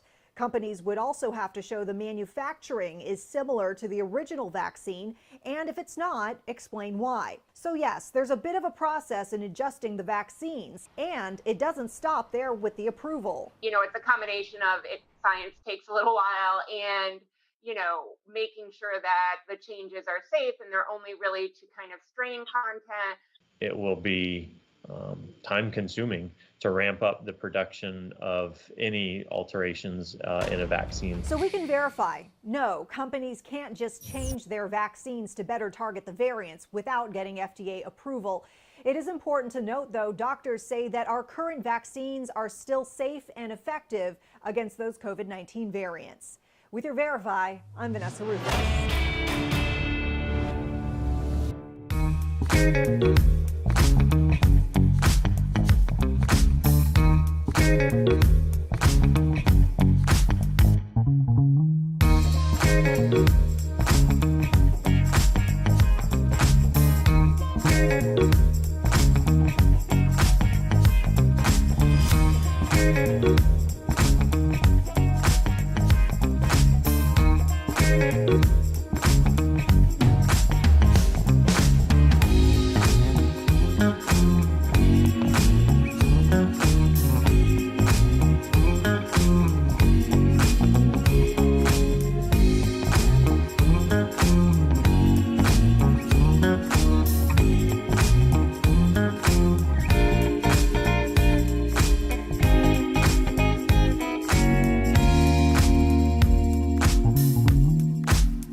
Welcome back to DBL. Jeff, you had something to say? Well, I just wanted to apologize to Al again. I love you, brother, with your sobriety, man. And I want to apologize again. Yes, a round of applause. Thanks. And you wanted to congratulate Tori came out. And honestly, Jeff, you're making a big deal about me, but my sobriety is not a big deal. Tori did something much more important in our last segment. You raised your hand and you said, I sit a lot. And me talking about drinking too much, I feel like it's gotten a little old. Tell the people about your sitting. How did it start and how did we get here? You're all jerks, all of you. But I mean, I crossed stitch at home, and I'm not getting up and moving, and it's dangerous. So I thought it wasn't okay. Very brave young women out there. There's your example.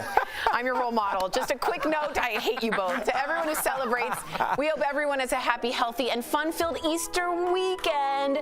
Please stay safe and enjoy yourself. And goodbye to our coworkers at home. We're new every day. We'll see you Monday, same time, same place. Bye, guys. Happy Easter. That's relaxing.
On Daily Blast Live.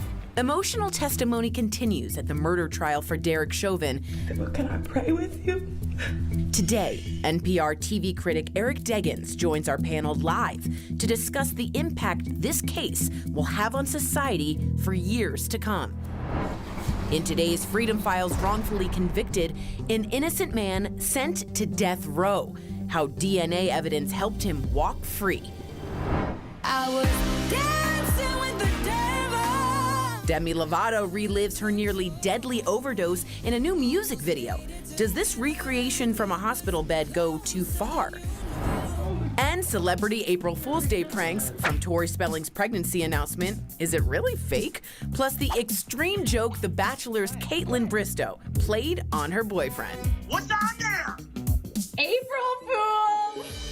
Real, honest, entertaining, live. DBL starts right now. 3, 2.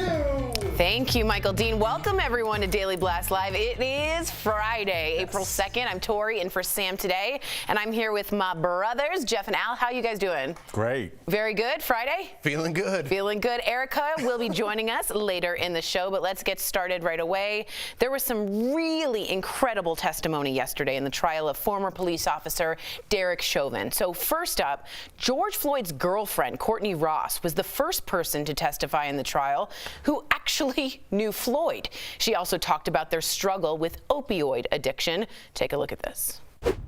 We both suffered from chronic pain after prescriptions that were filled, and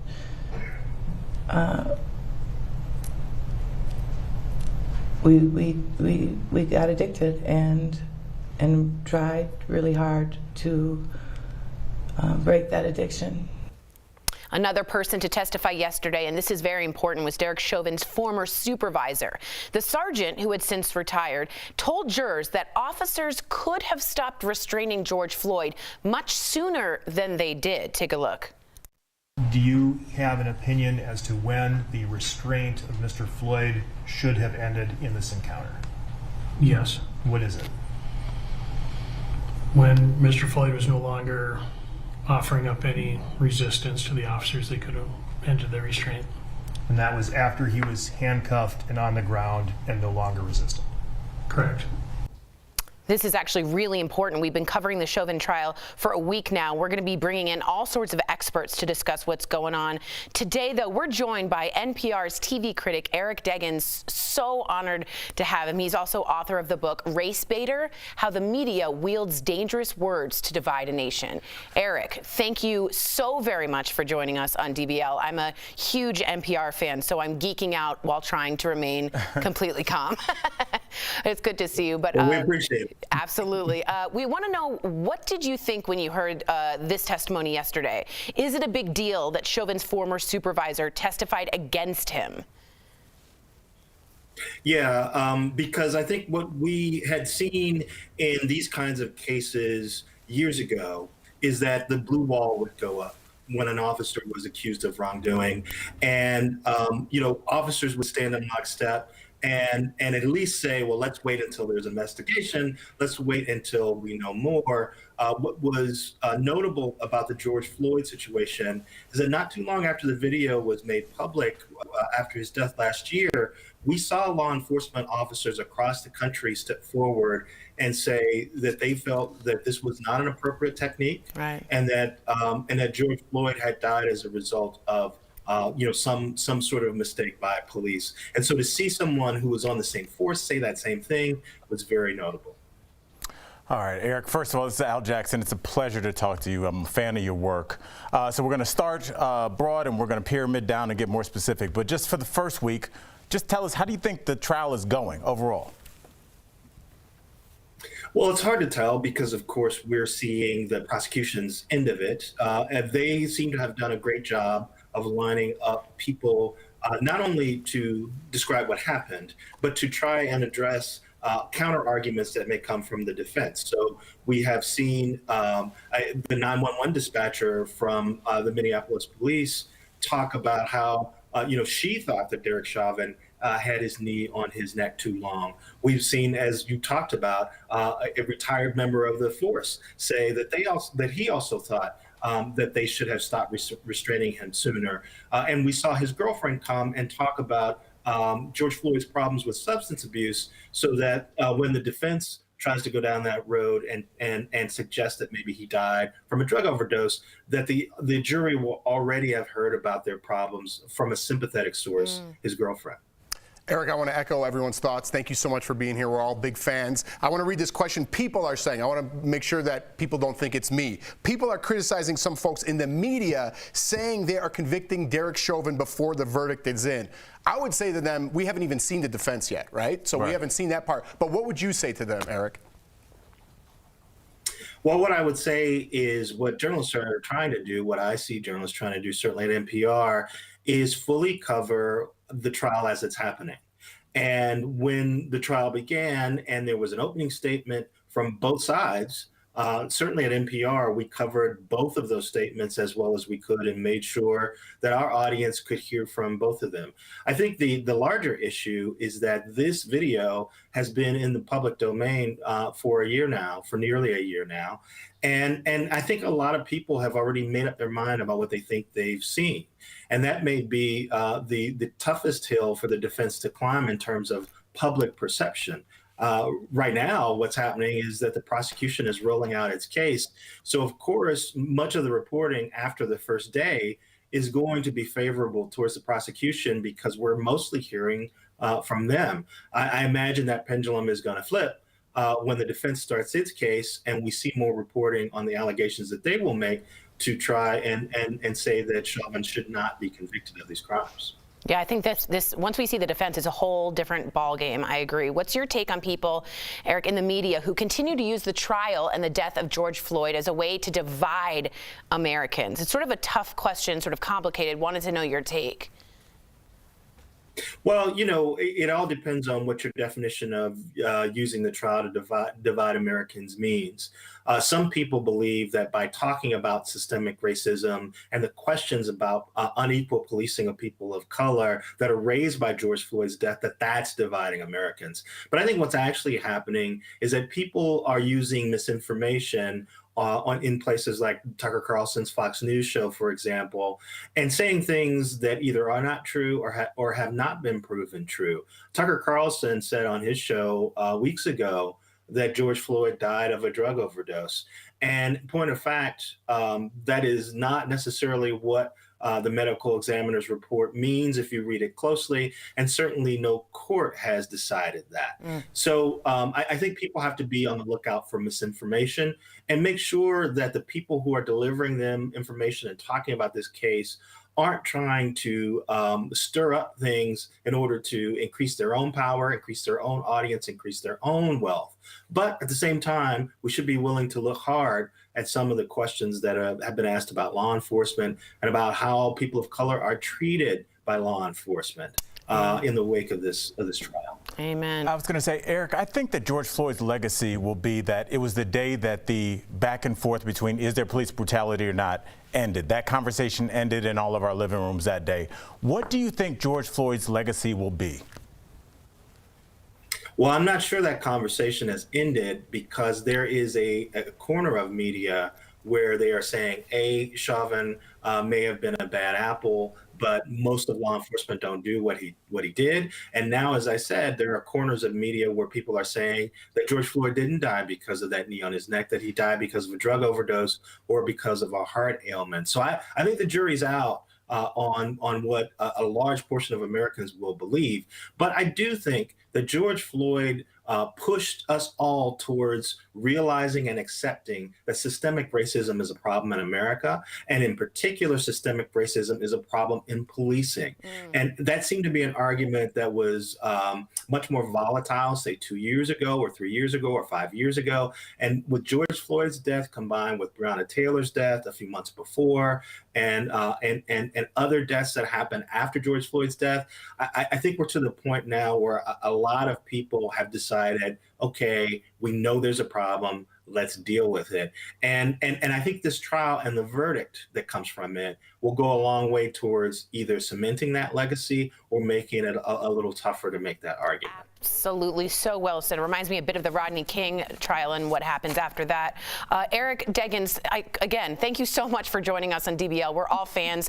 You can catch Eric on NPR, where he is their TV critic, or buy his book, Race Baiter, How the Media Wields Dangerous Words to Divide a Nation, on Amazon right now. Again, many thanks. We'll be right back. Thanks, Eric. Closed cap.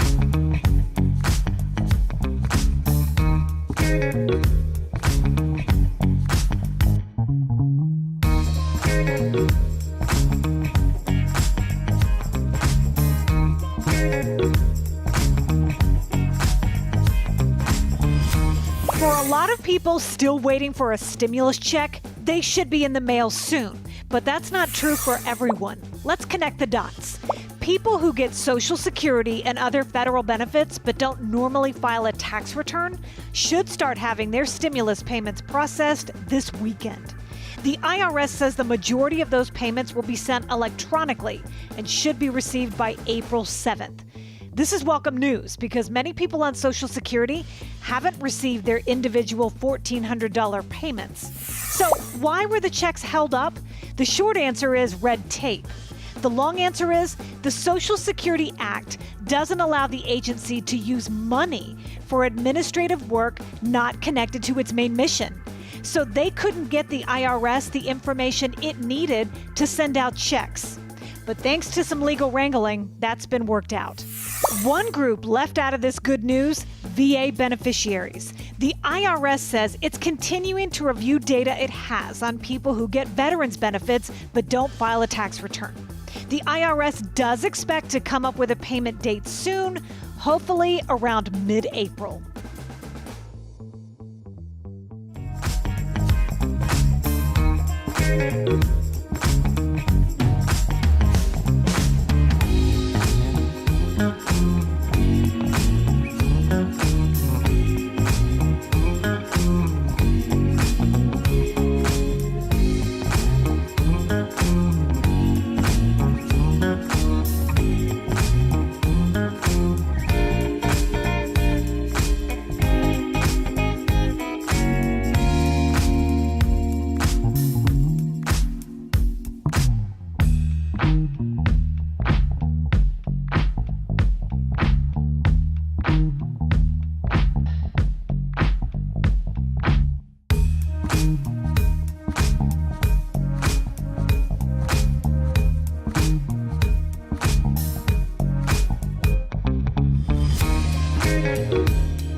Welcome back to DBL. Erica joins us from home, and we really want to get your thoughts on this story. Good to see you, Erica. The big NBA star is coming under fire for comments he made about the gender pay gap in basketball. So if you don't know the story, let me break it down. This is Golden State Warrior player Draymond Green. And at a recent press event, he said he's really tired of seeing female athletes complain about the lack of equal pay. He went on to say, quote, they're not laying out steps that they can take to change the pay disparity. So it's, quote, coming off as a complaint. Just a quick note about the pay disparity. According to NBC Sports, the average WNBA salary is less than $100,000, while the average NBA salary is more than $7 million. Now, Green's comments have lit up the internet. One person tweeting, Draymond isn't wrong. How y'all going to get paid more when you're not drawing NBA level revenue? It's just empty complaining. Put in the advertising and get eyeballs watching. While another tweeted, I appreciated Draymond's candor and willingness to express his opinions, but he's just wrong here, and wrong in a way that's potentially damaging to WNBA players and other female athletes. So, what did you make of Green's comments, and is he right? Are these female athletes just complaining? I know the guys know sports really well. I just want to get Erica's take. We haven't heard from her. When you hear females complaining, that comes with some baggage. Am I right, my fellow female?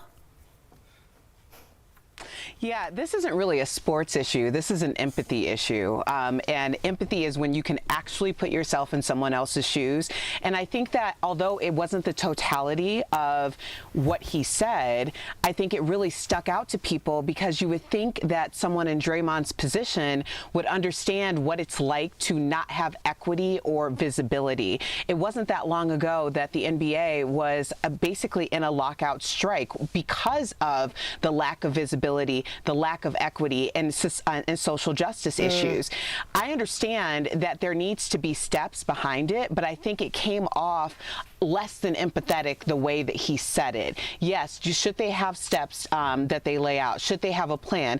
Of course, but he should know firsthand that it's more than that. You have to raise the noise. You have to make sure that you're seen and you're heard. So I think he could have said it in a completely different way, especially because he considers himself an ally for the cause. Yeah, that was confusing to me. You both are nodding. Is it the way he said it? I mean, the women complaining? Yeah, I'll jump in here, and Jeff, you can take us out. I'm a big fan of Draymond, who he is, and if you know, Erica, who Draymond is, he's from Saginaw High School in Michigan. He's from a rough part of Michigan, and he plays the game in a very aggressive manner because that's how he's not a beautiful player. He kicks in the door. He's rough. And that's how he approached this. And so what he was saying, even if it came off ham-handed, was don't let these companies use you. He's saying if Coke or somebody says, hey, we support women, then you hold them accountable, say, hey, at Coke on Twitter, why haven't you supported my story So getting why didn't out? he address that to Coke or Nike? Why address it to women? It was a 5-minute interview. If you watch the whole interview, he was really like, I'm a huge fan of the WNBA. I watch it for tips. It's a beautiful game, and that's why I'm trying to support it. He just comes off gruff. Yeah, and I hate these gotcha interviews, right? Reporters ask these questions specifically so they get an answer like this, and they take that little segment of what he said and then blast that out there, and everyone's like, Draymond Green hates women. Right. I hate those questions. It's not like he's dying on this hill and he's like, we're men and we get paid more. That's not what he's saying at all. And I hate these gotcha interviews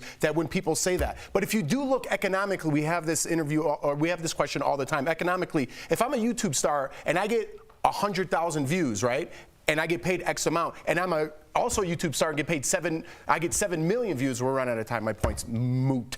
But anyways, It's an economic thing. I don't even want to go there. But it does what they were saying is the economics aren't there because these companies are not providing the backbone. So Draymond was saying, tweet at them, just like Steph Curry did with the shoes. Remember that little girl said they don't make your shoes, and they fixed it, and that's what he's saying. Well, maybe he should tweet at the companies and not say that women are complaining. Coming up on DBL, remember that obnoxious cash me outside girl? You won't believe how much money she sound like says. an English teacher. Cash me outside girl. She says she's making on the internet so much money, and we're catching up with actor Corbin Burnson. Could his old LA Law character be coming back? Ooh, he's talking to Jeff. Coming up next.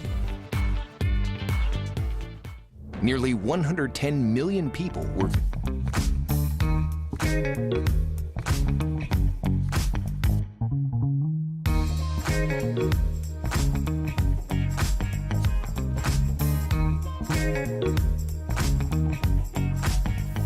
It is now looking like the UK variant of COVID-19 is the predominant strain in many parts of the US. So what does that mean? Let's connect the dots. The CDC now says that the UK variant accounts for 26% of COVID-19 cases in the US. The variant, which was first discovered in the United Kingdom in September, did not appear in the US until the very end of December.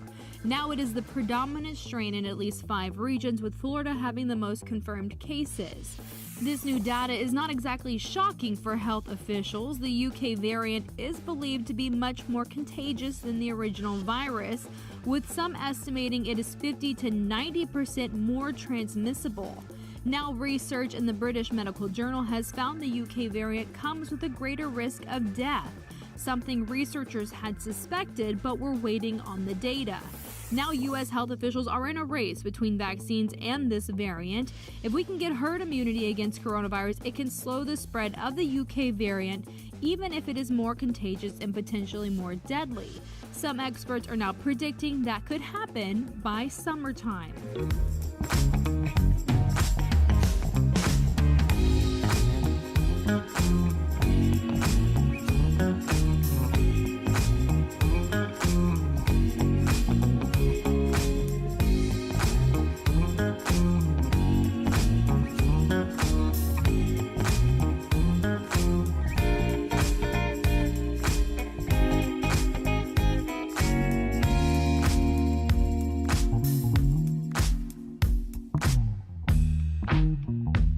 Welcome back to DBL. Corbin Burnson got his big break on LA Law 35 years ago. Now he's starring in a new movie with the late Cloris Leachman. I spoke with him earlier in today's Chatting with the Stars. Corbin, thank you so much for joining us here on DBL. Now, it's been 35 years since the debut of LA Law, and so many stars were on that show. Susan Day, Harry Hamlin, Blair Underwood, Jimmy Smits. How did that show and experience overall change your life? Well, it gave me a career. It gave me a life. Every actor wants that one gig that is the launch pad. And I think it certainly was for me. And the unique thing about LA Law was that it was for so many of us. It was, it was the launch pad, man. It was a rocket. Yeah, so your character, Arnie Becker, he was a bit of a womanizer, Corbin, on that show. Don't tell me that under that lawyerly suit, you're really a romantic. Well, if by that you mean I believe every woman has one special light in her eye that can only be seen by one special man, then I'm guilty as charged. Do you see that character coming alive again on screen in today's day and age? Well, I think I can say this because it was announced in Deadline. They are working on putting together a new LA Law. I'm not sure what my part in it will be or any of that, but there is something out there. But it does make me think about my character in today's time. He certainly was a womanizer, but I think it'd be interesting to see how he has to reconcile his past and how he lives today. And Corbin, I got to touch on your mother, the late Jean Cooper. She was a television icon herself. She played your mom on LA Law, which was so cool, but was best known for playing Catherine Chancellor on The Young and the Restless, of course. You're like a glacier. Yes, like the dinosaur I am. You deal with it. What was the best advice she gave you about acting or just in general? The best thing she ever gave me was the very, very first thing when I said I want to be an actor. She said, well, if you got my blessing, but you don't have it if you're going to do it for the money or the women or the fame or all these other things. You got to do it. I'm an actor, she said. I'm an actor. I've studied. And if you want to go into my job, my field, you've got to study and train. And you'll figure out why later. But you've got to do that. Don't do it for all the wrong reasons. That is great advice. And speaking of icons, you worked with another icon, the late Cloris Leachman, on your TV movie called When We Last Spoke. This is the most ill-stocked kitchen I've ever seen. I never get a meal on the table. What was she like on set, Corbin? Yeah, she was wonderful. She reminded me of my mother. You know, she's one of those actors who, you know, certainly at that point in her life, you wind her up and you put her in a direction, you give her some semblance of a script, and you just say, go, because you know whatever's going to come out is going to be fascinating. That's amazing. And Melissa Gilbert plays your wife in the film. And I heard you guys never worked together despite your long careers in television. What was that experience like finally getting to work together? She was magic. She was wonderful. It's one of those, this entire movie, and including her specifically, it's, you don't know when they're going to happen and you just slip into it. It just falls, everything falls in place, everything works. And there's no forcing anything into any corner, trying to make it work and trying to manipulate it this way or that. And she and I slipped into a, you know, it's a shame because I often thought, you know, well, I could do this for 8 years of the series with her. That would be amazing, right? Corbin, man, I appreciate it. Well, I'll give you some tips on skiing next time you're in Denver.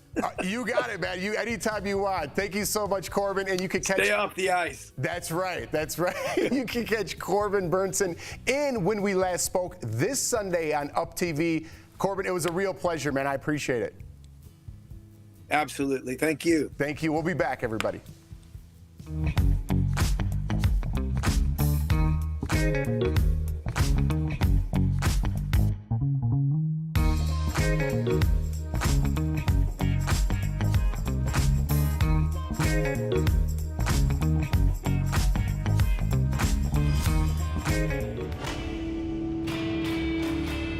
Folks are talking about the process for tweaking COVID vaccines to target those variants, wondering if companies could just roll out adjusted vaccines whenever they're ready, or if there would be more hoops to jump through. So we're asking, can companies adjust their vaccines to target COVID-19 variants without approval? Our sources are the FDA, South Carolina's Senior Deputy for Public Health, Nick Davidson, and infectious disease specialist with Atrium Health, Dr. Katie Passaretti. So how would debuting an adjusted vaccine work? It's not like immediately flipping a switch. In February, the FDA released updated guidance on this topic, saying that companies would have to request an amendment to their initial emergency use authorization. They'd have to provide data on how well the modified vaccine works and show there's an actual need for it. Companies would also have to show the manufacturing is similar to the original vaccine, and if it's not, explain why. So yes, there's a bit of a process in adjusting the vaccines, and it doesn't stop there with the approval. You know, it's a combination of science takes a little while and, you know, making sure that the changes are safe and they're only really to kind of strain content. It will be time consuming to ramp up the production of any alterations in a vaccine. So we can verify, no, companies can't just change their vaccines to better target the variants without getting FDA approval. It is important to note, though, doctors say that our current vaccines are still safe and effective against those COVID-19 variants. With your Verify, I'm Vanessa Rufus.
what's coming up on DBL. Is that notorious Cash Me Outside girl really raking in the dough online? Wait till you hear this story. Plus, Demi Lovato gets raw and real in her latest music video.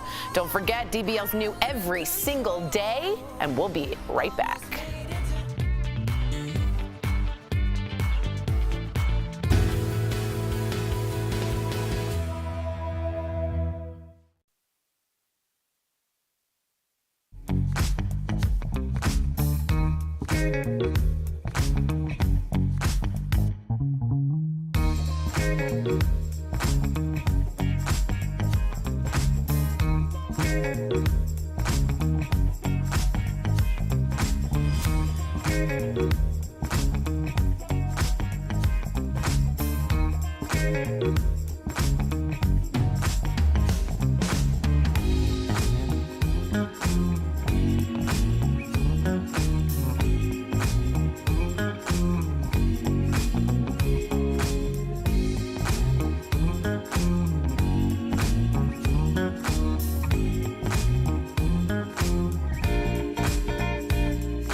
Daily Blast Live. We're talking about what you're talking about.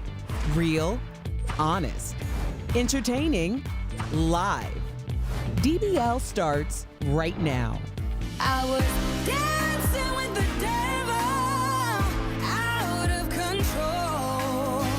Almost made it to heaven. It was closer than you know. Welcome back to Daily Blast Live. That was Demi Lovato's new video for her song Dancing with the Devil. I'm Tori in for Sam today. I'm here with Jeff and Al, and Erica joins us from home. So as we saw, Demi Lovato recreates the night of her 2018 drug overdose in her new video. It shows her on a stretcher being revived after her near-death experience, where she suffered from organ failure, a heart attack, and several strokes. Now, in last month's documentary, also called Dancing with the Devil, Demi revealed she had been smoking heroin and crack with a combination of other hard drugs that night. During an interview with CBS Sunday Morning, Demi said she is now, quote, California sober, meaning she still drinks and smokes marijuana. Now, that's not an official term medically, but California sober usually means you don't drink, you just smoke weed. So that's what we wanted to let people. And have psychedelics. Important, exactly. All right. So what do you think about Demi being California sober, and also about the video? Jeff, what do you think? Listen, I'm going to take a strong take on this. I'm not with it. You know what I mean? I think it's an insult to people who are sober. And if you start making excuses, is exactly what I think this is, an excuse, and you start writing your own rules of what your definition of sober is, it's insulting to people who really take sobriety seriously. That's my take. And it's. Do you find California sober the term?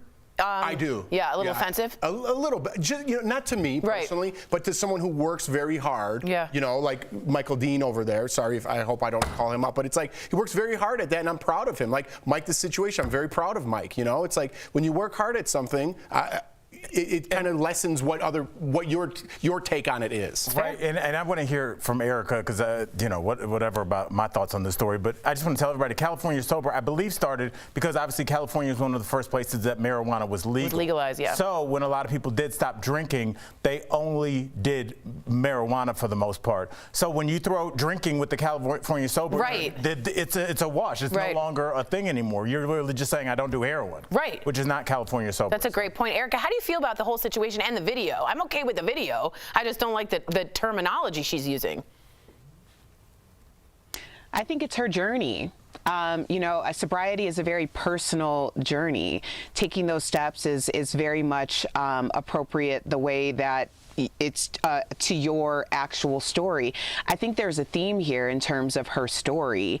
Everybody else owned her narrative. Those clips of all the sound bites from news groups reporting on her overdose were very important to be integrated into this music video. Now, I'm not familiar with California Sober or anything else, but I do understand when someone's trying to take control of their narrative and also defining what their story is going to be. Interesting. I appreciate that. I'm just a lot of people writing in. Yolanda writes, "There's no such thing," and this is coming from a Californian. So interesting. And I do worry about somebody that has trouble with opioids still drinking because it's a disinhibitor. And once you've lowered your inhibitions, that's when you go, well, this one time. And a lot of times when people die, it's from the second time they relapse because their body loses that tolerance because it's no longer built up in your system. So when you do the exact same amount you used to before, it overwhelms your system. So and that's coming from someone who is sober. We're so proud of you, Al. Yeah, wow. Woo-woo. God, at the 481 days. Yeah, baby. Weird. I get really weird clapping. Did you ever notice? I don't clap well. I like it. You make me feel good. Thanks. Even with that clap? Yeah. All right, let's move on to rapper Bad Baby claims she made $1 million on OnlyFans in 6 hours. Her real name is Danielle Bregoli, but you may remember her as the Cash Me Outside girl from Dr. Phil a few years ago. Take a look at this. Huh? Catch me outside, how about that? Catch you outside? What does that mean? What I just said. Catch her outside means she'll go outside and do what she has to do.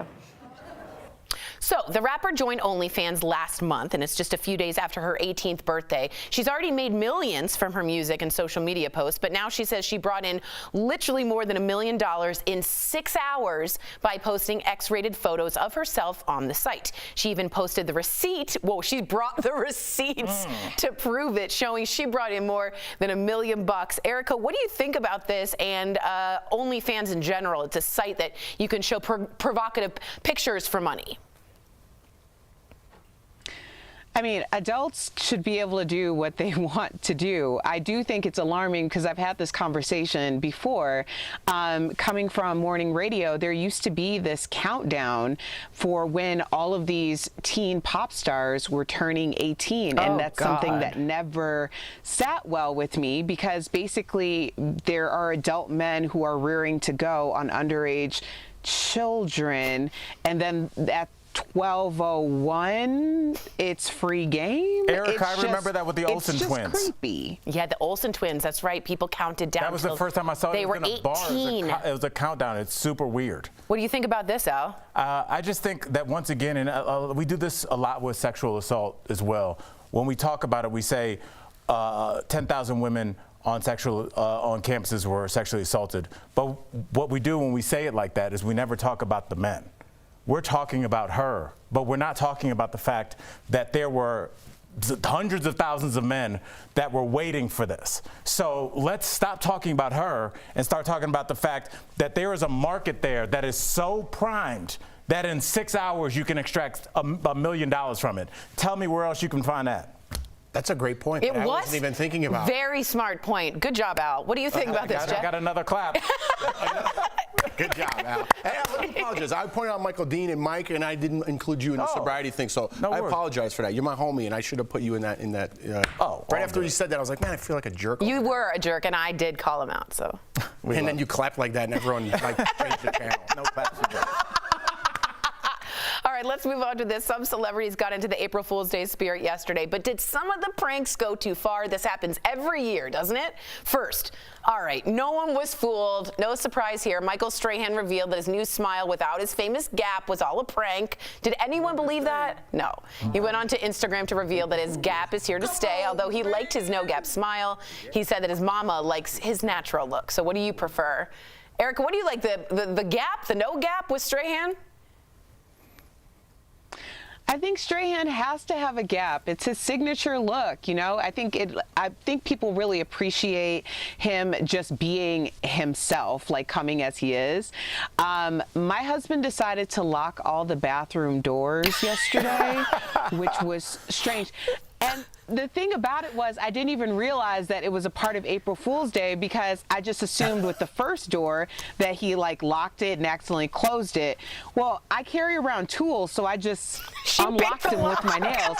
But when I got to the next bathroom, I was like, what is going on here? So that was a fail.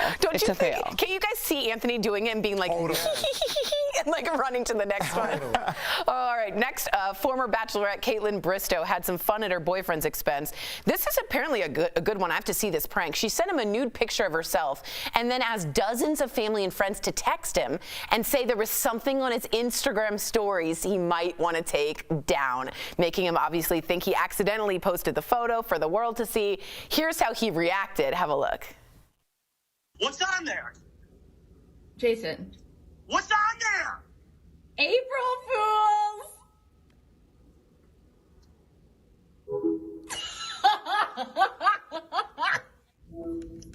You are the worst. That's not bad. Listen, I never not clever. I don't know if we're going to have April Fools in the future because of everything going on. I'm too scared to play a prank because it might come off the wrong way and then that's it. You're canceled, buddy. That's a good one. It is that's a good one. Scary for the guy, but a good one. And you did say April Fools. We all heard it. I corrected and said fools. Okay, good job. Finally, Tori Spelling is getting slammed on social media after she posted a pic on Instagram yesterday. There she is holding the belly with the caption number 6. Some people congratulated her on her impending 6th child. Others thought it was a joke and in poor taste. To be clear, right now, as we're taping, Tori is actually not confirmed if the pregnancy is real or not. So we don't even know if this is a joke, Al. Yeah, I mean, that one was the fake pregnancy. I mean, don't do it. Yeah, but don't do it. I saw one really good one on TikTok. I'm like wondering if we showed it on the show. I don't know, but there was a mom that took all of her Amazon purchases for the year, the empty boxes, saved them, and then put them outside of the house. And then when her husband came home, she was like, I bought some things for the baby. And it was just all this stuff. And he's just like, he's so mad he doesn't even talk. And then, ironically, a UPS guy who she didn't hire comes and drops off another more one. things. So it's just really good and clever. So, like, be more clever, not just like I'm pregnant. Like, don't do that. Infertility, we all know. Don't. Bieber did it last year. It's a no-no. You'll get canceled. We'll be right back. I don't think Bieber's canceled. He's not. He's alive and well. Next week on DBL, the stars are coming out. Oscar-winning actress Marlee Matlin tells us about her new groundbreaking movie, the first film to ever star a deaf-blind actor as the lead. Plus, everyone's favorite shark, Kevin O'Leary, is helping make your business dreams a reality. And former Dancing with the Stars champ Cheryl Burke, from Tyra's Takeover to working with a Backstreet Boy, she's telling us what she's been up to. That is all next week, right here on DBL. Closed captioning.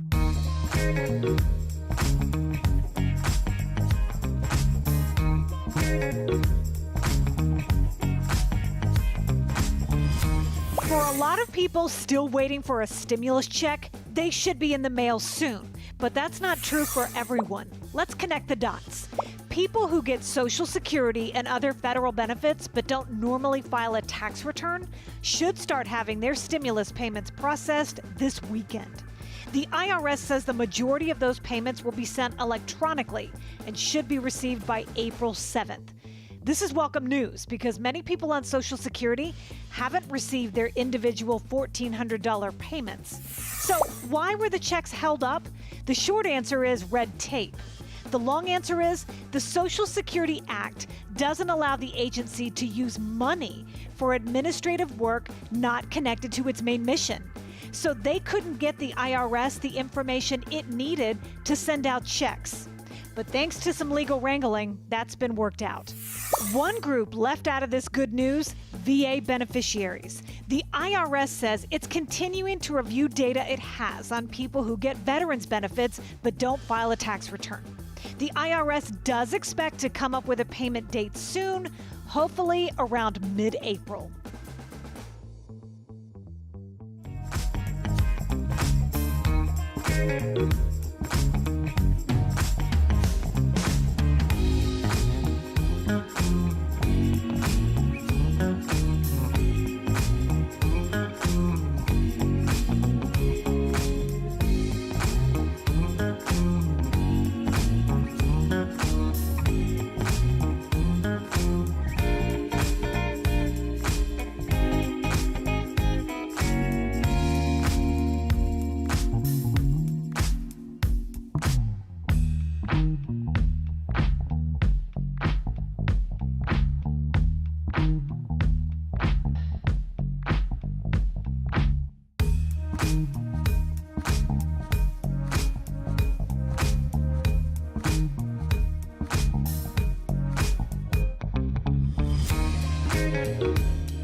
Welcome back to DBL. He served his country, and then it was his country that betrayed him. In today's Freedom Files, wrongfully convicted, Al and I spoke with Ray Crone, a man who was sent to death row for a crime he didn't commit. Here's Ray's story.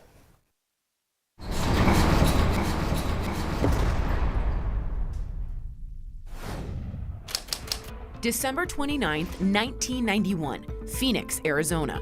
A female employee at a local bar is found stabbed to death and sexually assaulted in the bar's men's restroom. Police turn their focus on one of the bar's regulars, Ray Crone. And I was taken downtown, and for the next 3 hours, I was grilled about how long we've been dating, where'd we go on dates. I kept telling I didn't date her. Ray has an alibi, which he shares with police. I was home in bed, got a roommate knows I was home in bed. I had no reason to kill her. But investigators continue their pressure.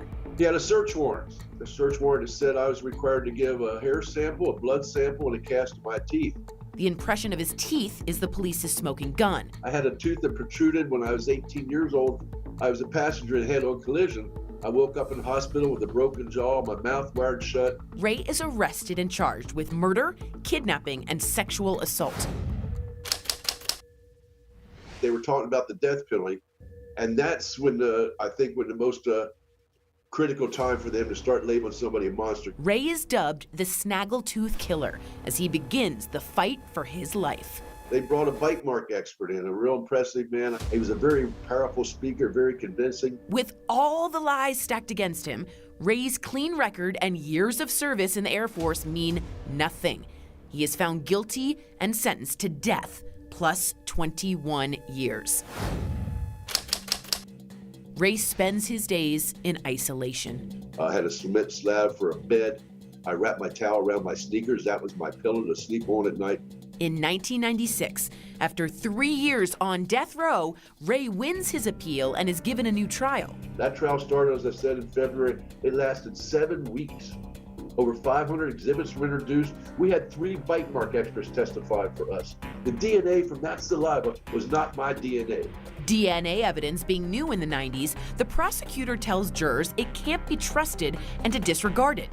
They do, and Ray's second trial ends the same as his first. The judge said this case went on him for the rest of his life. He said he had lingering residual doubt of my guilt. And then he said, I'm sentencing you to 25 to life for the murder. After 10 years in prison, Arizona changes its law on DNA testing and convictions, allowing Ray's team to get the victim's clothing tested. That lab technician, but she took that DNA sample now and put it right there in that little DNA data bank, and it came back with a match. The DNA is matched to Kenneth Phillips, a man in prison for an unrelated sex crime. He admitted that he had an alcohol problem, said he woke up with blood on him, wondering, my God, did I do that? On April 8th, 2002, Ray is released from prison. Ray, welcome to DBL. Now, I really wanted to get to this question first. Your first trial hinged on the prosecutor's so-called bite mark expert, okay? But your teeth were not a match. Is it true that the expert was actually paid for his testimony?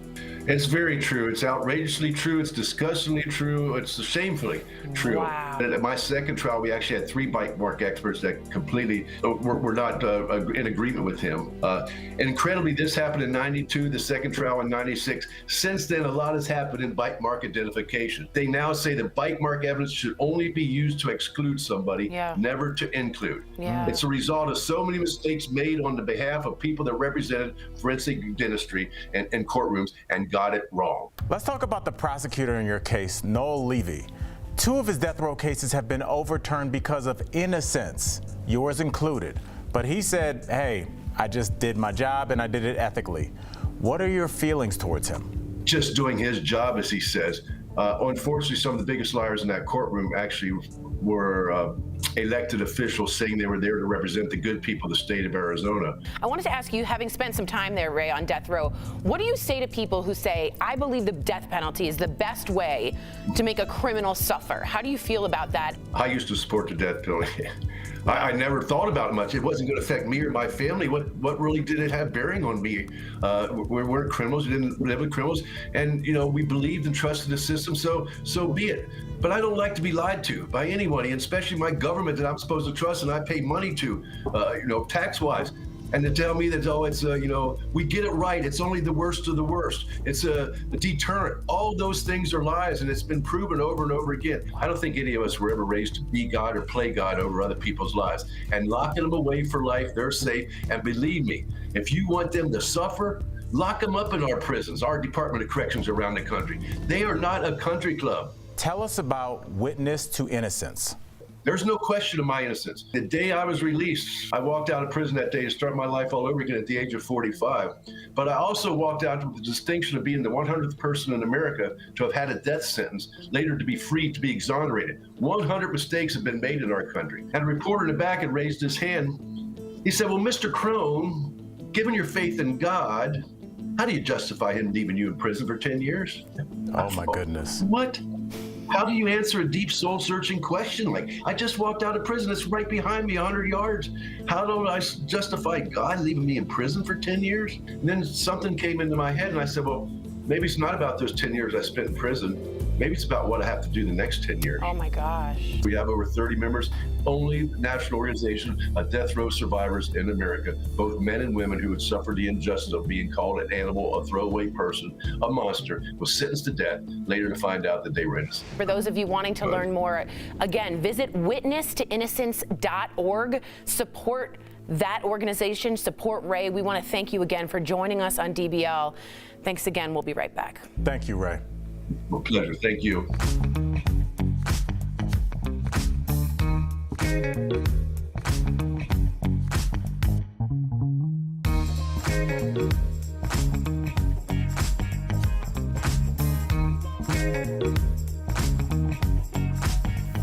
It is now looking like the UK variant of COVID-19 is the predominant strain in many parts of the US. So what does that mean? Let's connect the dots.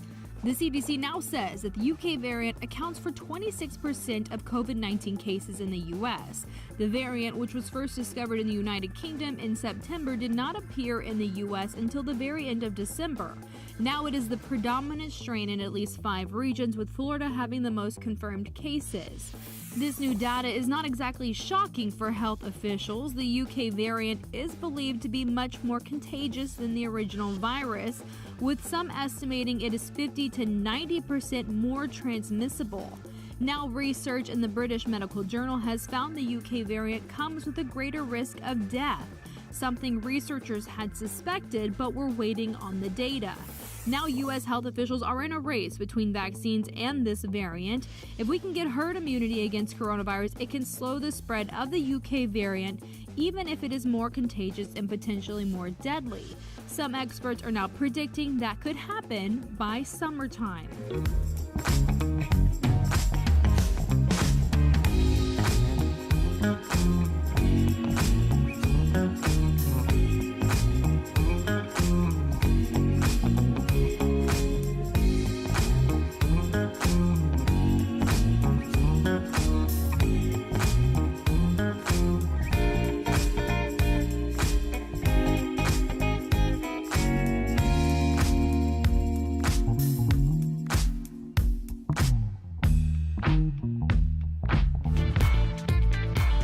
Welcome back to DBL. Now, a lot of people are spending more time at home. So what happens to your body when you're sitting down all day? I do this. I sit constantly. Well, we're chatting about it in DBL's Focus on Fitness, presented by QB. First up, low energy levels are attributed to sitting for too long, which can lead to increased anxiety. Second, poor posture. Sitting for long periods of time causes more stress on your back. And third, you're likely burning fewer calories, which can lead to weight gain.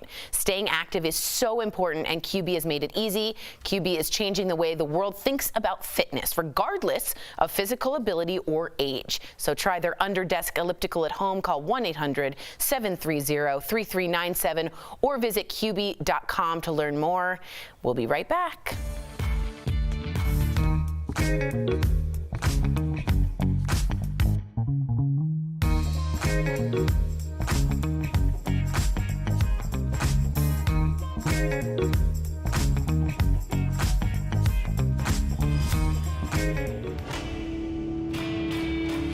Lots of folks are talking about the process for tweaking COVID vaccines to target those variants, wondering if companies could just roll out adjusted vaccines whenever they're ready, or if there would be more hoops to jump through. So we're asking, can companies adjust their vaccines to target COVID-19 variants without approval? Our sources are the FDA, South Carolina's Senior Deputy for Public Health, Nick Davidson, and infectious disease specialist with Atrium Health, Dr. Katie Passaretti. So how would debuting an adjusted vaccine work? It's not like immediately flipping a switch. In February, the FDA released updated guidance on this topic, saying that companies would have to request an amendment to their initial emergency use authorization. They'd have to provide data on how well the modified vaccine works and show there's an actual need for it. Companies would also have to show the manufacturing is similar to the original vaccine, and if it's not, explain why. So yes, there's a bit of a process in adjusting the vaccines, and it doesn't stop there with the approval. You know, it's a combination of science takes a little while and, you know, making sure that the changes are safe and they're only really to kind of strain content. It will be time consuming to ramp up the production of any alterations in a vaccine. So we can verify, no, companies can't just change their vaccines to better target the variants without getting FDA approval. It is important to note, though, doctors say that our current vaccines are still safe and effective against those COVID-19 variants. With your Verify, I'm Vanessa Rufus.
Welcome back to DBL. Jeff, you had something to say? Well, I just wanted to apologize to Al again. I love you, brother, with your sobriety, man. And I want to apologize again. Yes, a round of applause. Thanks. And you wanted to congratulate Tori came out. Honestly, Jeff, you're making a big deal about me, but my sobriety is not a big deal.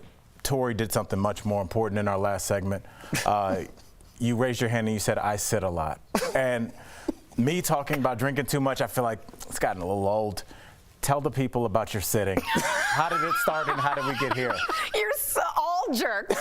All all of you, but I mean, I cross-stitch at home and I'm not getting up and moving, and it's dangerous. So I thought it wasn't okay. Very brave young women out there. There's your example. I'm your role model. Just a quick note, I hate you both. To everyone who celebrates, we hope everyone has a happy, healthy, and fun-filled Easter weekend. Please stay safe and enjoy yourself. And goodbye to our coworkers at home. We're new every day. We'll see you Monday, same time, same place. Bye, guys. Happy Easter. That's relaxing.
About today on Daily Blast Live.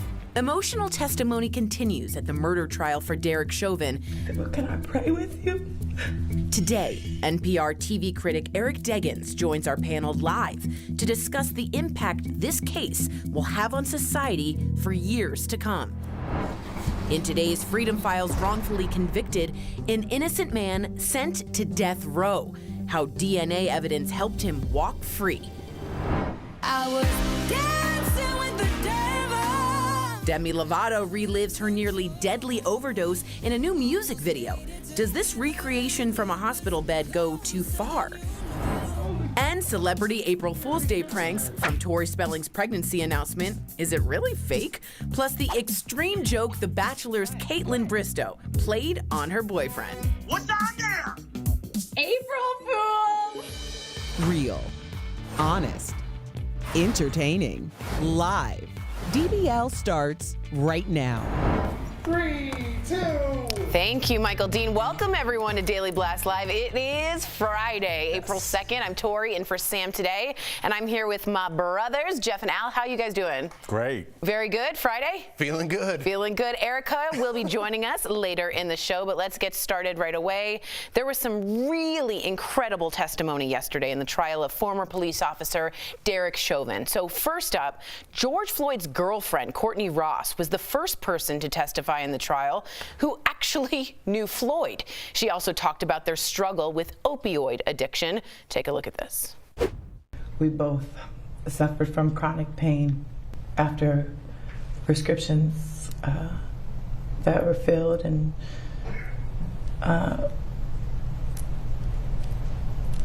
we got addicted and tried really hard to break that addiction.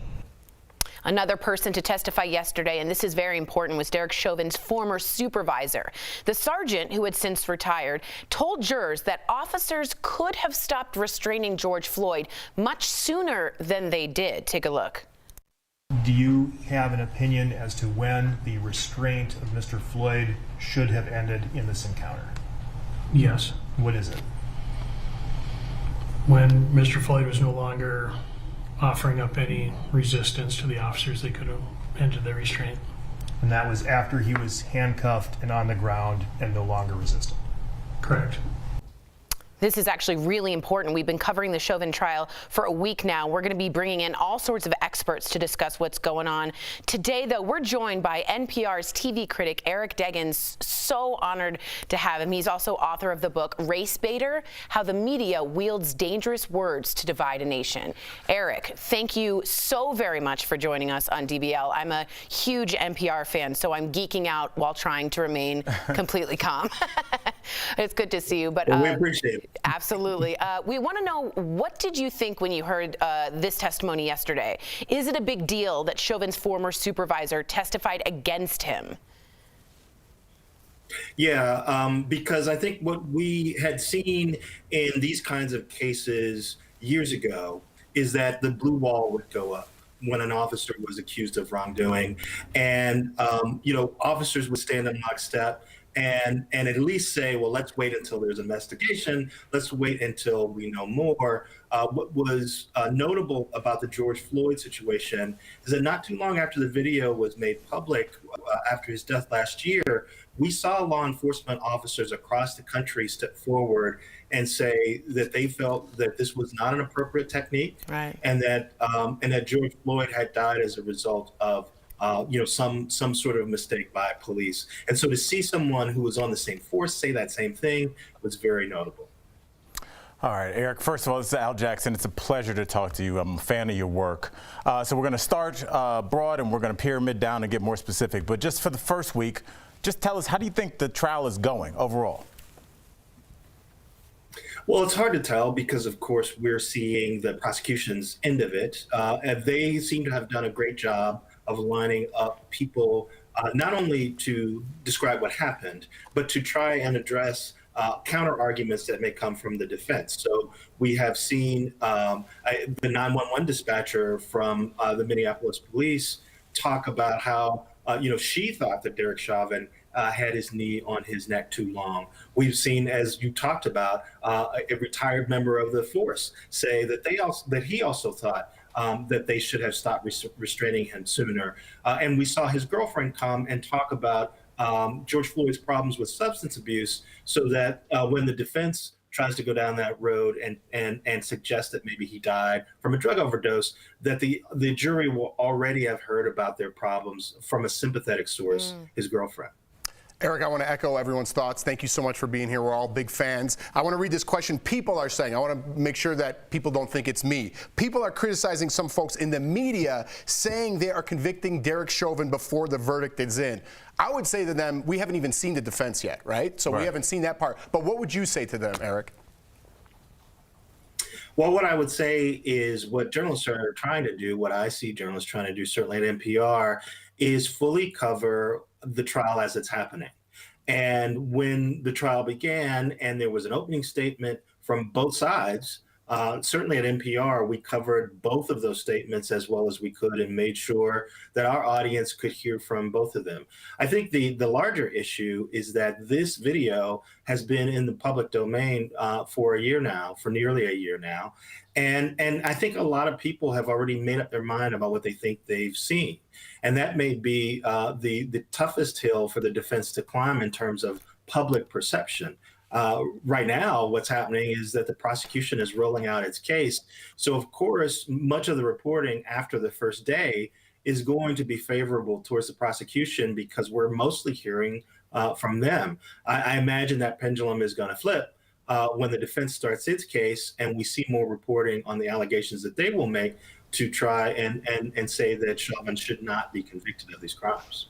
Yeah, I think this once we see the defense, it's a whole different ballgame. I agree. What's your take on people, Eric, in the media who continue to use the trial and the death of George Floyd as a way to divide Americans? It's sort of a tough question, sort of complicated. Wanted to know your take.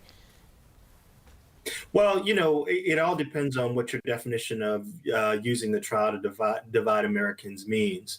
Some people believe that by talking about systemic racism and the questions about unequal policing of people of color that are raised by George Floyd's death, that's dividing Americans. But I think what's actually happening is that people are using misinformation in places like Tucker Carlson's Fox News show, for example, and saying things that either are not true or have not been proven true. Tucker Carlson said on his show weeks ago that George Floyd died of a drug overdose.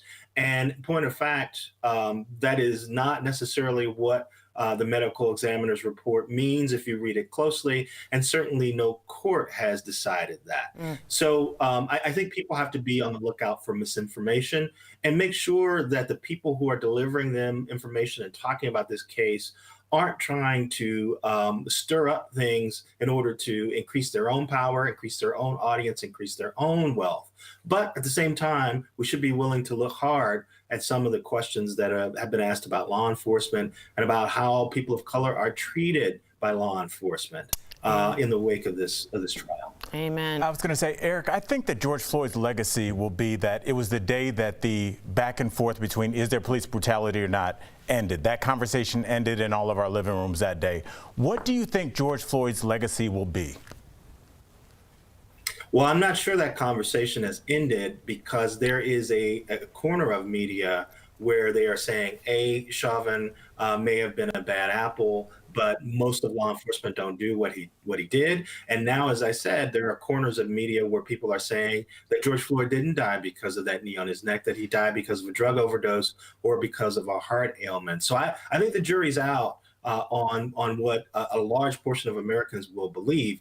But I do think that George Floyd pushed us all towards realizing and accepting that systemic racism is a problem in America, and in particular, systemic racism is a problem in policing. And that seemed to be an argument that was much more volatile, say 2 years ago or 3 years ago or 5 years ago. And with George Floyd's death combined with Breonna Taylor's death a few months before, and other deaths that happened after George Floyd's death, I think we're to the point now where a lot of people have decided, okay, we know there's a problem, let's deal with it. And I think this trial and the verdict that comes from it will go a long way towards either cementing that legacy or making it a little tougher to make that argument. Absolutely, so well said. It reminds me a bit of the Rodney King trial and what happens after that. Eric Deggans, again, thank you so much for joining us on DBL. We're all fans. You can catch Eric on NPR, where he is their TV critic, or buy his book, Race Baiter, How the Media Wields Dangerous Words to Divide a Nation, on Amazon right now. Again, many thanks. We'll be right back. Thanks, Eric.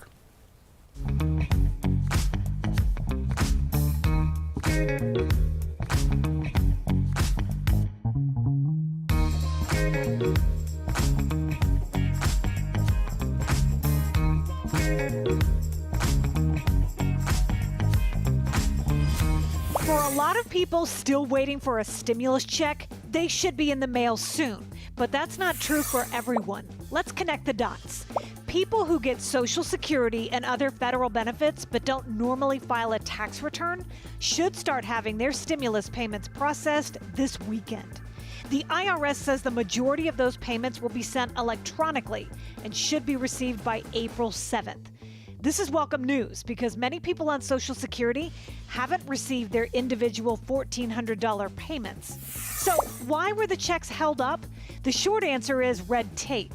The long answer is the Social Security Act doesn't allow the agency to use money for administrative work not connected to its main mission. So they couldn't get the IRS the information it needed to send out checks. But thanks to some legal wrangling, that's been worked out. One group left out of this good news, VA beneficiaries. The IRS says it's continuing to review data it has on people who get veterans benefits but don't file a tax return. The IRS does expect to come up with a payment date soon, hopefully around mid-April.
Welcome back to DBL. Erica joins us from home, and we really want to get your thoughts on this story. Good to see you, Erica. The big NBA star is coming under fire for comments he made about the gender pay gap in basketball. So if you don't know the story, let me break it down. This is Golden State Warrior player Draymond Green. And at a recent press event, he said he's really tired of seeing female athletes complain about the lack of equal pay. He went on to say, quote, they're not laying out steps that they can take to change the pay disparity. So it's, quote, coming off as a complaint. Just a quick note about the pay disparity. According to NBC Sports, the average WNBA salary is less than $100,000, while the average NBA salary is more than $7 million.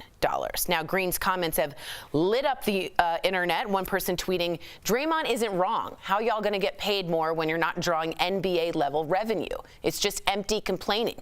Put in the advertising and get eyeballs watching. While another tweeted, I appreciated Draymond's candor and willingness to express his opinions, but he's just wrong here, and wrong in a way that's potentially damaging to WNBA players and other female athletes. So, what did you make of Green's comments, and is he right? Are these female athletes just complaining? I know the guys know sports really well. I just want to get Erica's take. We haven't heard from her. When you hear females complaining, that comes with some baggage. Am I right, my fellow female? Yeah, this isn't really a sports issue. This is an empathy issue. And empathy is when you can actually put yourself in someone else's shoes. And I think that although it wasn't the totality of what he said, I think it really stuck out to people because you would think that someone in Draymond's position would understand what it's like to not have equity or visibility. It wasn't that long ago that the NBA was basically in a lockout strike because of the lack of visibility, the lack of equity, and social justice issues. I understand that there needs to be steps behind it, but I think it came off less than empathetic the way that he said it. Yes, should they have steps that they lay out? Should they have a plan? Of course, but he should know firsthand that it's more than that. You have to raise the noise. You have to make sure that you're seen and you're heard. So I think he could have said it in a completely different way, especially because he considers himself an ally for the cause. Yeah, that was confusing to me. You both are nodding. Is it the way he said it? I mean, the women complaining? Yeah, I'll jump in here, and Jeff, you can take us out. I'm a big fan of Draymond, who he is, and if you know, Erica, who Draymond is, he's from Saginaw High School in Michigan. He's from a rough part of Michigan, and he plays the game in a very aggressive manner because that's how he's not a beautiful player. He kicks in the door. He's rough. And that's how he approached this. And so what he was saying, even if it came off ham-handed, was don't let these companies use you. He's saying if Coke or somebody says, hey, we support women, then you say, you hold them accountable, say, hey, at Coke on Twitter, why haven't you supported my story So why getting didn't he address that to Coke or Nike? Like, why address it to women? It was a 5-minute interview. If you watch the whole interview, he was really like, I'm a huge fan of the WNBA. I watch it for tips. It's a beautiful game, and that's why I'm trying to support it. He just comes off gruff. Yeah, and I hate these gotcha interviews, right? Reporters ask these questions specifically so they get an answer like this, and they take that little segment of what he said and then blast that out there, and everyone's like, Draymond Green hates women. Right. I hate those questions. It's not like he's dying on this hill and he's like, we're men and we get paid more. That's not what he's saying at all. And I hate these gotcha interviews that when people say that. But if you do look economically, we have this interview, or we have this question all the time. Economically, if I'm a YouTube star and I get 100,000 views, right? And I get paid X amount, and I'm also a YouTube star and get paid I get 7 million views. We're running out of time. My point's moot.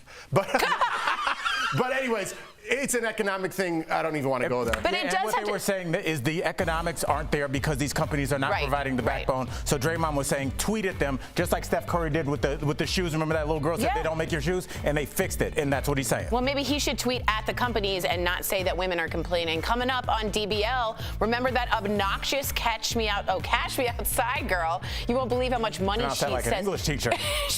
Cash me outside girl. She says she's making on the internet so much money, and we're catching up with actor Corbin Burnson. Could his old LA Law character be coming back? Ooh, he's talking to Jeff. Coming up next. Nearly 100.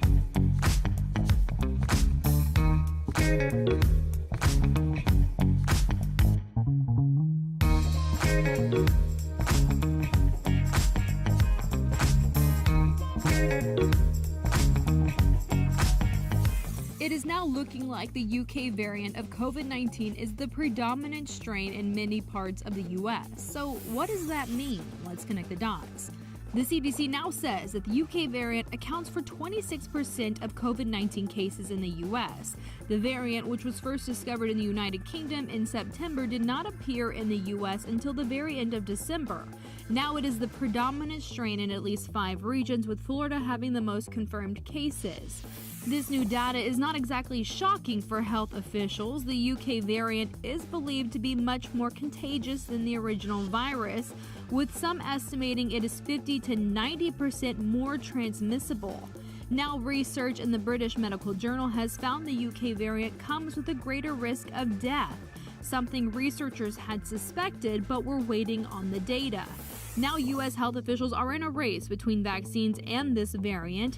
If we can get herd immunity against coronavirus, it can slow the spread of the UK variant, even if it is more contagious and potentially more deadly. Some experts are now predicting that could happen by summertime.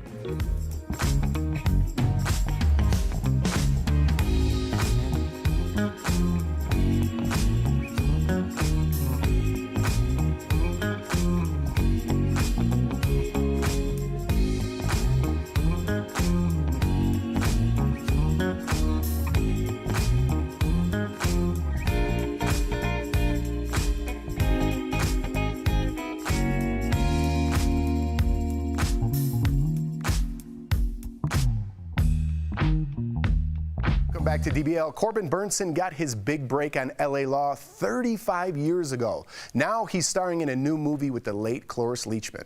I spoke with him earlier in today's Chatting with the Stars. Corbin, thank you so much for joining us here on DBL. Now, it's been 35 years since the debut of LA Law, and so many stars were on that show. Susan Day, Harry Hamlin, Blair Underwood, Jimmy Smits. How did that show and experience overall change your life? Well, it gave me a career. It gave me a life. Every actor wants that one gig that is the launch pad.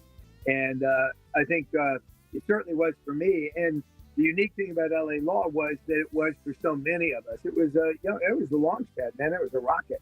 Yeah, so your character, Arnie Becker, he was a bit of a womanizer, Corbin, on that show. Don't tell me that under that lawyerly suit, you're really a romantic. Well, if by that you mean I believe every woman has one special light in her eye that can only be seen by one special man, then I'm guilty as charged. Do you see that character coming alive again on screen in today's day and age? Well, I think I can say this because it was announced in Deadline. They are working on putting together a new LA Law. I'm not sure what my part in it will be or any of that, but there is something out there. But it does make me think about my character in today's time. He certainly was a womanizer, but I think it'd be interesting to see how he has to reconcile his past and how he lives today. And Corbin, I got to touch on your mother, the late Jean Cooper. She was a television icon herself. She played your mom on LA Law, which was so cool, but was best known for playing Catherine Chancellor on The Young and the Restless, of course. You're like a glacier. Yes, like the dinosaur I am. You deal with it. What was the best advice she gave you about acting or just in general? The best thing she ever gave me was the very, very first thing when I said I want to be an actor. She said, well, if you got my blessing, but you don't have it if you're going to do it for the money or the women or the fame or all these other things. You got to do it. I'm an actor, she said. I'm an actor. I've studied. And if you want to go into my job, my field, you've got to study and train. And you'll figure out why later. But you've got to do that. Don't do it for all the wrong reasons. That is great advice. And speaking of icons, you worked with another icon, the late Cloris Leachman, on your TV movie called When We Last Spoke. This is the most ill-stocked kitchen I've ever seen. I never get a meal on the table. What was she like on set, Corbin? Yeah, she was wonderful. She reminded me of my mother. You know, she's one of those actors who, you know, certainly at that point in her life, you wind her up and you put her in a direction, you give her some semblance of a script, and you just say, go, because you know whatever's going to come out is going to be fascinating. That's amazing. And Melissa Gilbert plays your wife in the film. And I heard you guys never worked together despite your long careers in television. What was that experience like finally getting to work together? She was magic. She was wonderful. It's one of those, this entire movie, and including her specifically, it's, you don't know when they're going to happen, and you just slip into it. It just falls. Everything falls in place. Everything works. And there's no forcing anything into any corner, trying to make it work and trying to manipulate it this way or that.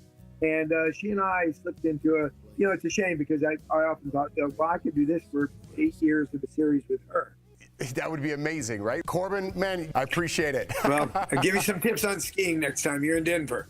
You got it, man. You anytime you want. Thank you so much, Corbin. And you can catch... Stay off the ice. That's right. That's right. You can catch Corbin Bernsen in When We Last Spoke this Sunday on Up TV. Corbin, it was a real pleasure, man. I appreciate it. Absolutely. Thank you. Thank you. We'll be back, everybody.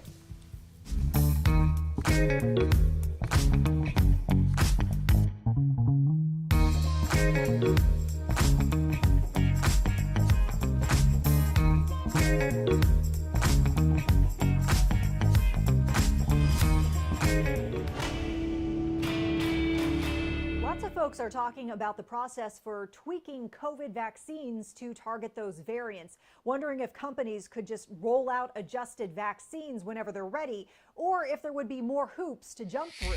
So we're asking, can companies adjust their vaccines to target COVID-19 variants without approval? Our sources are the FDA, South Carolina's Senior Deputy for Public Health, Nick Davidson, and infectious disease specialist with Atrium Health, Dr. Katie Passaretti. So how would debuting an adjusted vaccine work? It's not like immediately flipping a switch. In February, the FDA released updated guidance on this topic, saying that companies would have to request an amendment to their initial emergency use authorization. They'd have to provide data on how well the modified vaccine works and show there's an actual need for it. Companies would also have to show the manufacturing is similar to the original vaccine, and if it's not, explain why. So yes, there's a bit of a process in adjusting the vaccines, and it doesn't stop there with the approval. You know, it's a combination of science takes a little while and, you know, making sure that the changes are safe and they're only really to kind of strain content. It will be time consuming to ramp up the production of any alterations in a vaccine. So we can verify, no, companies can't just change their vaccines to better target the variants without getting FDA approval. It is important to note, though, doctors say that our current vaccines are still safe and effective against those COVID-19 variants. With your Verify, I'm Vanessa Rufus.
Here's what's coming up on DBL. Is that notorious Cash Me Outside girl really raking in the dough online? Wait till you hear this story. Plus, Demi Lovato gets raw and real in her latest music video.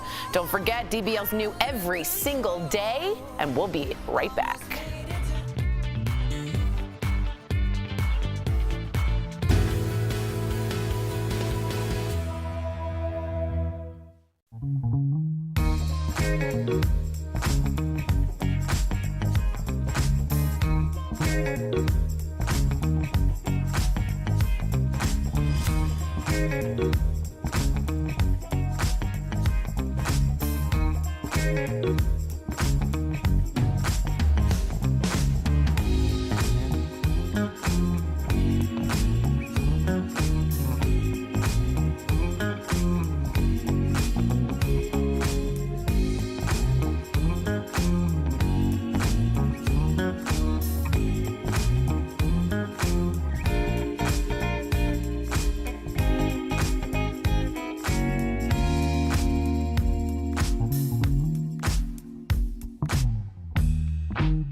Daily Blast Live. We're talking about what you're talking about.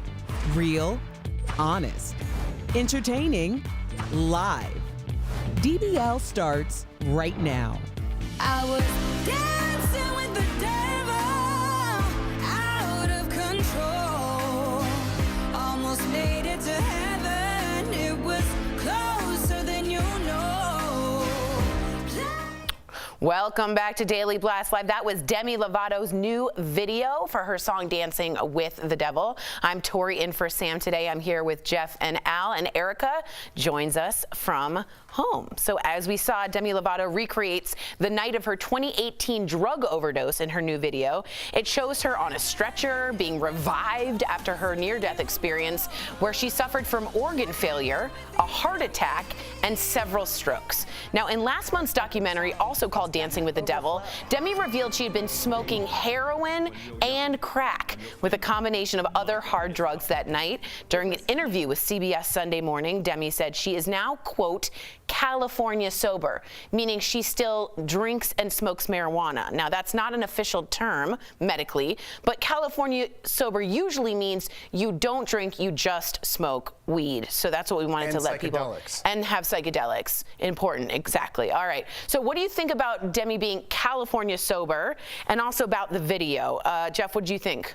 Listen, I'm going to take a strong take on this. I'm not with it. You know what I mean? I think it's an insult to people who are sober. And if you start making excuses, is exactly what I think this is, an excuse, and you start writing your own rules of what your definition of sober is, it's insulting to people who really take sobriety seriously. That's my take. And it's. Do you find California sober the term?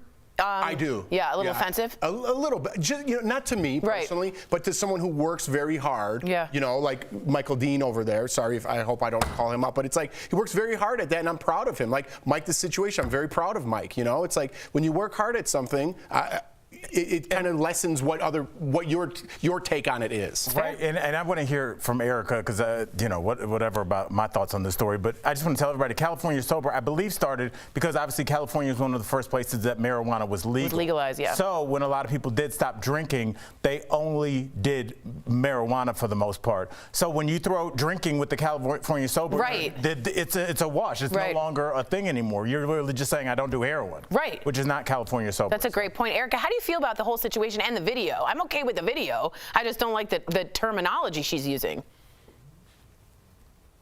I think it's her journey. Sobriety is a very personal journey.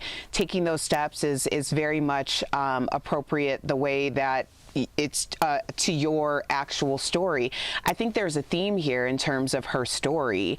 Everybody else owned her narrative. Those clips of all the sound bites from news groups reporting on her overdose were very important to be integrated into this music video. Now, I'm not familiar with California Sober or anything else, but I do understand when someone's trying to take control of their narrative and also defining what their story is going to be.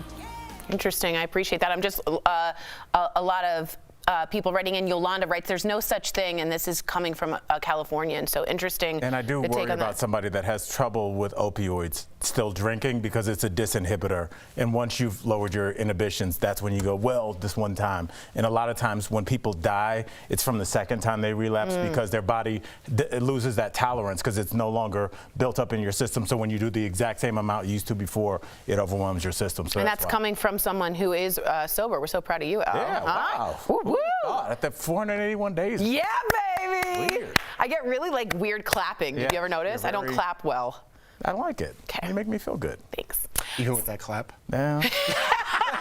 All right, let's move on to rapper Bad Baby claims she made $1 million on OnlyFans in 6 hours. Her real name is Danielle Bregoli, but you may remember her as the Cash Me Outside girl from Dr. Phil a few years ago. Take a look at this. Huh? Catch me outside, how about that? Catch you outside? What does that mean? What I just said. Catch her outside means she'll go outside and do what she has to do.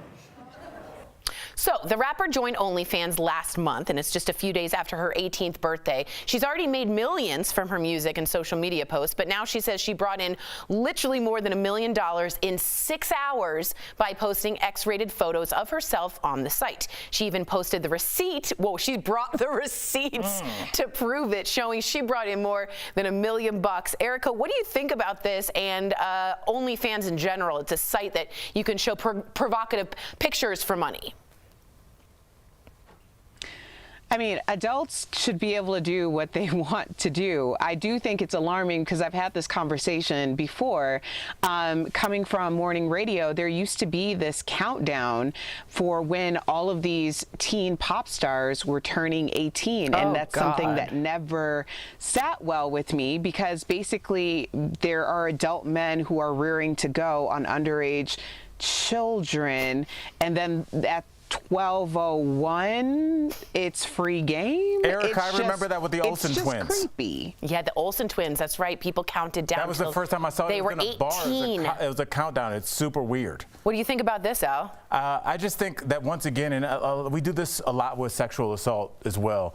When we talk about it, we say 10,000 women on campuses were sexually assaulted. But what we do when we say it like that is we never talk about the men. We're talking about her, but we're not talking about the fact that there were hundreds of thousands of men that were waiting for this. So let's stop talking about her and start talking about the fact that there is a market there that is so primed that in 6 hours you can extract $1 million from it. Tell me where else you can find that. That's a great point. I wasn't even thinking about. Very smart point. Good job, Al. What do you think about this, Jeff? I got another clap. Good job, Al. Hey, Al, let me apologize. I pointed out Michael Dean and Mike, and I didn't include you in the sobriety thing, so I apologize for that. You're my homie, and I should have put you in that. Right after you said that, I was like, man, I feel like a jerk. You were a jerk, and I did call him out. So. And then you clapped like that, and everyone changed the channel. No claps. All right, let's let's move on to this. Some celebrities got into the April Fool's Day spirit yesterday, but did some of the pranks go too far? This happens every year, doesn't it?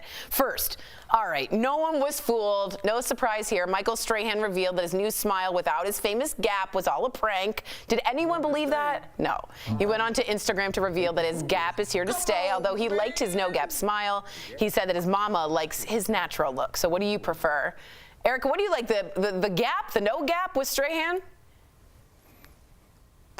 I think Strahan has to have a gap. It's his signature look, you know. I think people really appreciate him just being himself, like coming as he is. My husband decided to lock all the bathroom doors yesterday, which was strange. And the thing about it was I didn't even realize that it was a part of April Fool's Day because I just assumed with the first door that he like locked it and accidentally closed it. Well, I carry around tools, so I just unlocked them with my nails. But when I got to the next bathroom, I was like, what is going on here? So that was a fail. Can you guys see Anthony doing it and being like, and like running to the next one? All right, next, former Bachelorette Caitlin Bristow had some fun at her boyfriend's expense. This is apparently a good one. I have to see this prank. She sent him a nude picture of herself and then asked dozens of family and friends to text him and say there was something on his Instagram stories he might want to take down, making him obviously think he accidentally posted the photo for the world to see. Here's how he reacted. Have a look. What's on there? Jason. What's on there? April Fools! You are the worst. That's not bad. Listen, I never not clever. I don't know if we're going to have April Fools in the future because of everything going on. I'm too scared to play a prank because it might come off the wrong way and then that's it. You're canceled, buddy. That's a good one. It is that's a good one. Scary for the guy, but a good one. And you did say April Fuels. We all heard it. I corrected and said fools. Okay, good job. Finally, Tori Spelling is getting slammed on social media after she posted a pic on Instagram yesterday. There she is holding the belly with the caption number 6. Some people congratulated her on her impending 6th child. Others thought it was a joke and in poor taste. To be clear, right now, as we're taping, Tori is actually not confirmed if the pregnancy is real or not. So we don't even know if this is a joke, Al. Yeah, I mean, that one was the fake pregnancy. I mean, don't do it. Yeah, but don't do it. I saw one really good one on TikTok. I'm like wondering if we showed it on the show. I don't know, but there was a mom that took all of her Amazon purchases for the year, the empty boxes, saved them, and then put them outside of the house. And then when her husband came home, she was like, I bought some things for the baby. And it was just all this stuff. And he's just like, he's so mad he doesn't even talk. And then, ironically, a UPS guy who she didn't hire comes and drops off another more one. things. So it's just really good and clever. So, like, be more clever, not just like I'm pregnant. It's like, don't do that. Infertility, we all know. Don't. Bieber did it last year. It's a no-no. You'll get canceled. We'll be right back. I don't think Bieber's canceled. He's not. He's alive and well.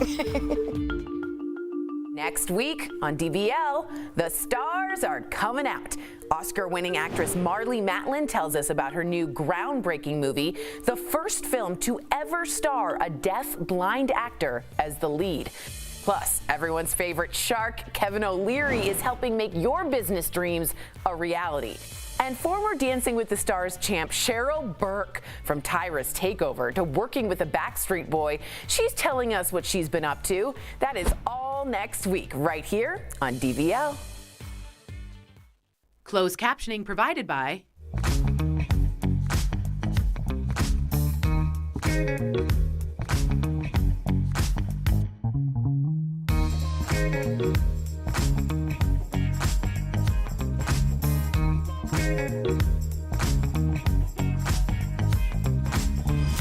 For a lot of people still waiting for a stimulus check, they should be in the mail soon. But that's not true for everyone. Let's connect the dots. People who get Social Security and other federal benefits but don't normally file a tax return should start having their stimulus payments processed this weekend. The IRS says the majority of those payments will be sent electronically and should be received by April 7th. This is welcome news because many people on Social Security haven't received their individual $1,400 payments. So why were the checks held up? The short answer is red tape. The long answer is the Social Security Act doesn't allow the agency to use money for administrative work not connected to its main mission. So they couldn't get the IRS the information it needed to send out checks. But thanks to some legal wrangling, that's been worked out. One group left out of this good news, VA beneficiaries. The IRS says it's continuing to review data it has on people who get veterans benefits but don't file a tax return. The IRS does expect to come up with a payment date soon, hopefully around mid-April.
Welcome back to DBL. He served his country, and then it was his country that betrayed him. In today's Freedom Files, wrongfully convicted, Al and I spoke with Ray Crone, a man who was sent to death row for a crime he didn't commit. Here's Ray's story.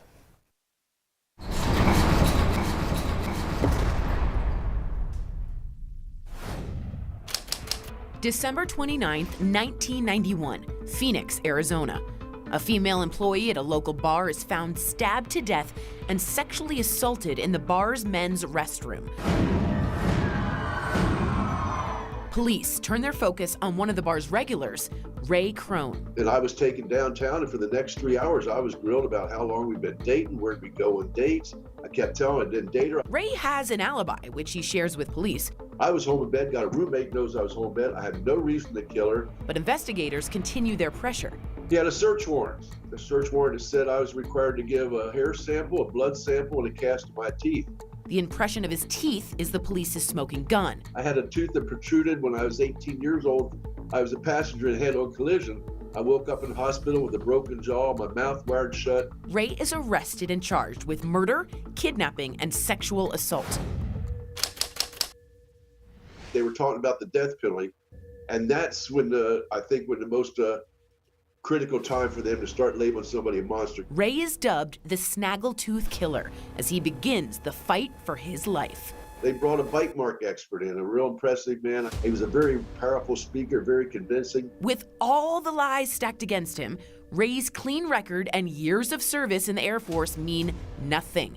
He is found guilty and sentenced to death, plus 21 years. Ray spends his days in isolation. I had a cement slab for a bed. I wrapped my towel around my sneakers. That was my pillow to sleep on at night. In 1996, after 3 years on death row, Ray wins his appeal and is given a new trial. That trial started, as I said, in February. It lasted 7 weeks. Over 500 exhibits were introduced. We had 3 bite mark experts testify for us. The DNA from that saliva was not my DNA.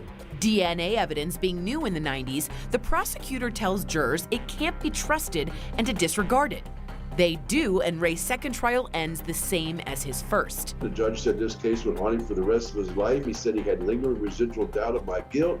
And then he said, I'm sentencing you to 25 to life for the murder. After 10 years in prison, Arizona changes its law on DNA testing and convictions, allowing Ray's team to get the victim's clothing tested. That lab technician, but she took that DNA sample now and put it right there in that little DNA data bank, and it came back with a match. The DNA is matched to Kenneth Phillips, a man in prison for an unrelated sex crime. He admitted that he had an alcohol problem, said he woke up with blood on him, wondering, my God, did I do that? On April 8th, 2002, Ray is released from prison. Ray, welcome to DBL. Now, I really wanted to get to this question first. Your first trial hinged on the prosecutor's so-called bite mark expert, okay? But your teeth were not a match. Is it true that the expert was actually paid for his testimony? It's very true. It's outrageously true. It's disgustingly true. It's shamefully true. Wow. At my second trial, we actually had 3 bite mark experts that completely were not in agreement with him. And incredibly, this happened in '92, the second trial in '96. Since then, a lot has happened in bite mark identification. They now say that bite mark evidence should only be used to exclude somebody, never to include. It's a result of so many mistakes made on the behalf of people that represented forensic dentistry and courtrooms and got it wrong. Let's talk about the prosecutor in your case, Noel Levy. 2 of his death row cases have been overturned because of innocence, yours included. But he said, hey, I just did my job and I did it ethically. What are your feelings towards him? Just doing his job, as he says. Unfortunately, some of the biggest liars in that courtroom actually were elected officials saying they were there to represent the good people of the state of Arizona. I wanted to ask you, having spent some time there, Ray, on death row, what do you say to people who say, I believe the death penalty is the best way to make a criminal suffer? How do you feel about that? I used to support the death penalty. I never thought about it much. It wasn't going to affect me or my family. What really did it have bearing on me? We weren't criminals. We didn't live with criminals. And, we believed and trusted the system, so be it. But I don't like to be lied to by anybody, and especially my government that I'm supposed to trust and I pay money to, tax-wise. And to tell me that, it's, we get it right. It's only the worst of the worst. It's a deterrent. All those things are lies, and it's been proven over and over again. I don't think any of us were ever raised to be God or play God over other people's lives. And locking them away for life, they're safe. And believe me, if you want them to suffer, lock them up in our prisons, our Department of Corrections around the country. They are not a country club. Tell us about witness to innocence. There's no question of my innocence. The day I was released, I walked out of prison that day to start my life all over again at the age of 45. But I also walked out with the distinction of being the 100th person in America to have had a death sentence, later to be free, to be exonerated. 100 mistakes have been made in our country. And a reporter in the back had raised his hand. He said, well, Mr. Crone, given your faith in God, how do you justify him leaving you in prison for 10 years? Oh, my goodness. What? How do you answer a deep soul-searching question like, I just walked out of prison, it's right behind me, 100 yards. How do I justify God leaving me in prison for 10 years? And then something came into my head and I said, well, maybe it's not about those 10 years I spent in prison.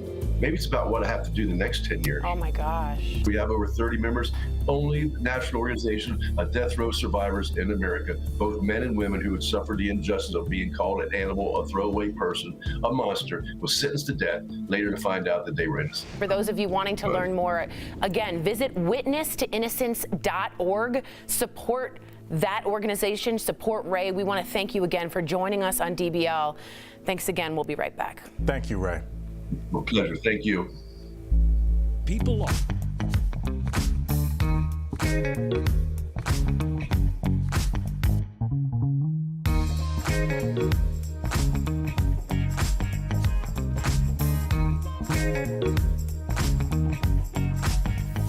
It is now looking like the UK variant of COVID-19 is the predominant strain in many parts of the US. So what does that mean? Let's connect the dots. The CDC now says that the UK variant accounts for 26% of COVID-19 cases in the US. The variant, which was first discovered in the United Kingdom in September, did not appear in the US until the very end of December. Now it is the predominant strain in at least 5 regions, with Florida having the most confirmed cases. This new data is not exactly shocking for health officials. The UK variant is believed to be much more contagious than the original virus, with some estimating it is 50 to 90% more transmissible. Now, research in the British Medical Journal has found the UK variant comes with a greater risk of death, something researchers had suspected but were waiting on the data. Now, U.S. health officials are in a race between vaccines and this variant. If we can get herd immunity against coronavirus, it can slow the spread of the UK variant, even if it is more contagious and potentially more deadly. Some experts are now predicting that could happen by summertime.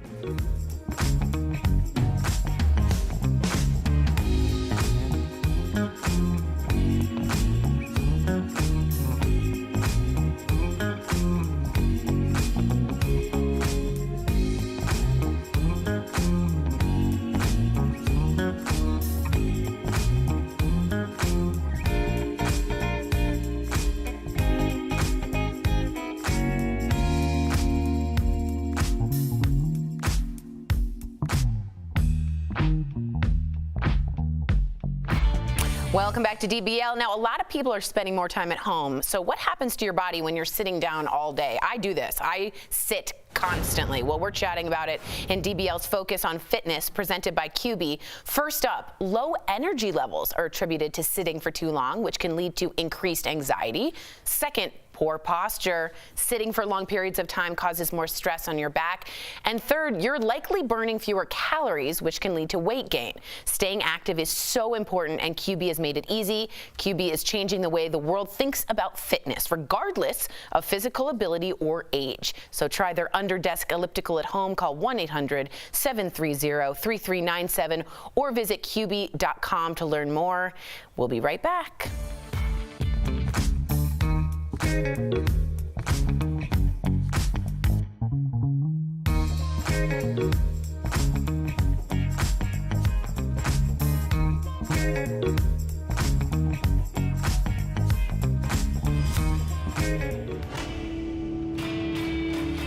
Lots of folks are talking about the process for tweaking COVID vaccines to target those variants, wondering if companies could just roll out adjusted vaccines whenever they're ready, or if there would be more hoops to jump through. So we're asking, can companies adjust their vaccines to target COVID-19 variants without approval? Our sources are the FDA, South Carolina's Senior Deputy for Public Health, Nick Davidson, and infectious disease specialist with Atrium Health, Dr. Katie Passaretti. So how would debuting an adjusted vaccine work? It's not like immediately flipping a switch. In February, the FDA released updated guidance on this topic, saying that companies would have to request an amendment to their initial emergency use authorization. They'd have to provide data on how well the modified vaccine works and show there's an actual need for it.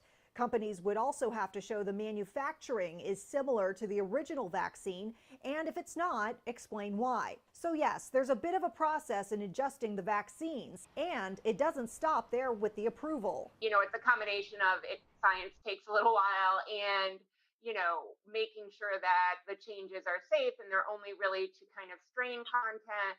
It will be time consuming to ramp up the production of any alterations in a vaccine. So we can verify, no, companies can't just change their vaccines to better target the variants without getting FDA approval. It is important to note, though, doctors say that our current vaccines are still safe and effective against those COVID-19 variants. With your Verify, I'm Vanessa Rufus.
Jeff, you had something to say? Well, I just wanted to apologize to Al again. I love you, brother, with your sobriety, man. And I want to apologize again. Yes, a round of applause. Thanks. And you wanted to congratulate Tori came out. Honestly, Jeff, you're making a big deal about me, but my sobriety is not a big deal.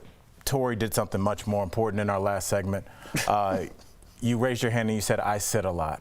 And me talking about drinking too much, I feel like it's gotten a little old. Tell the people about your sitting. How did it start and how did we get here? You're all jerks, all of you. But I mean, I crossed last stitch at home, and I'm not getting up and moving, and it's dangerous. So I thought it wasn't Very okay. brave he's young sleeping. women out there. There's your example.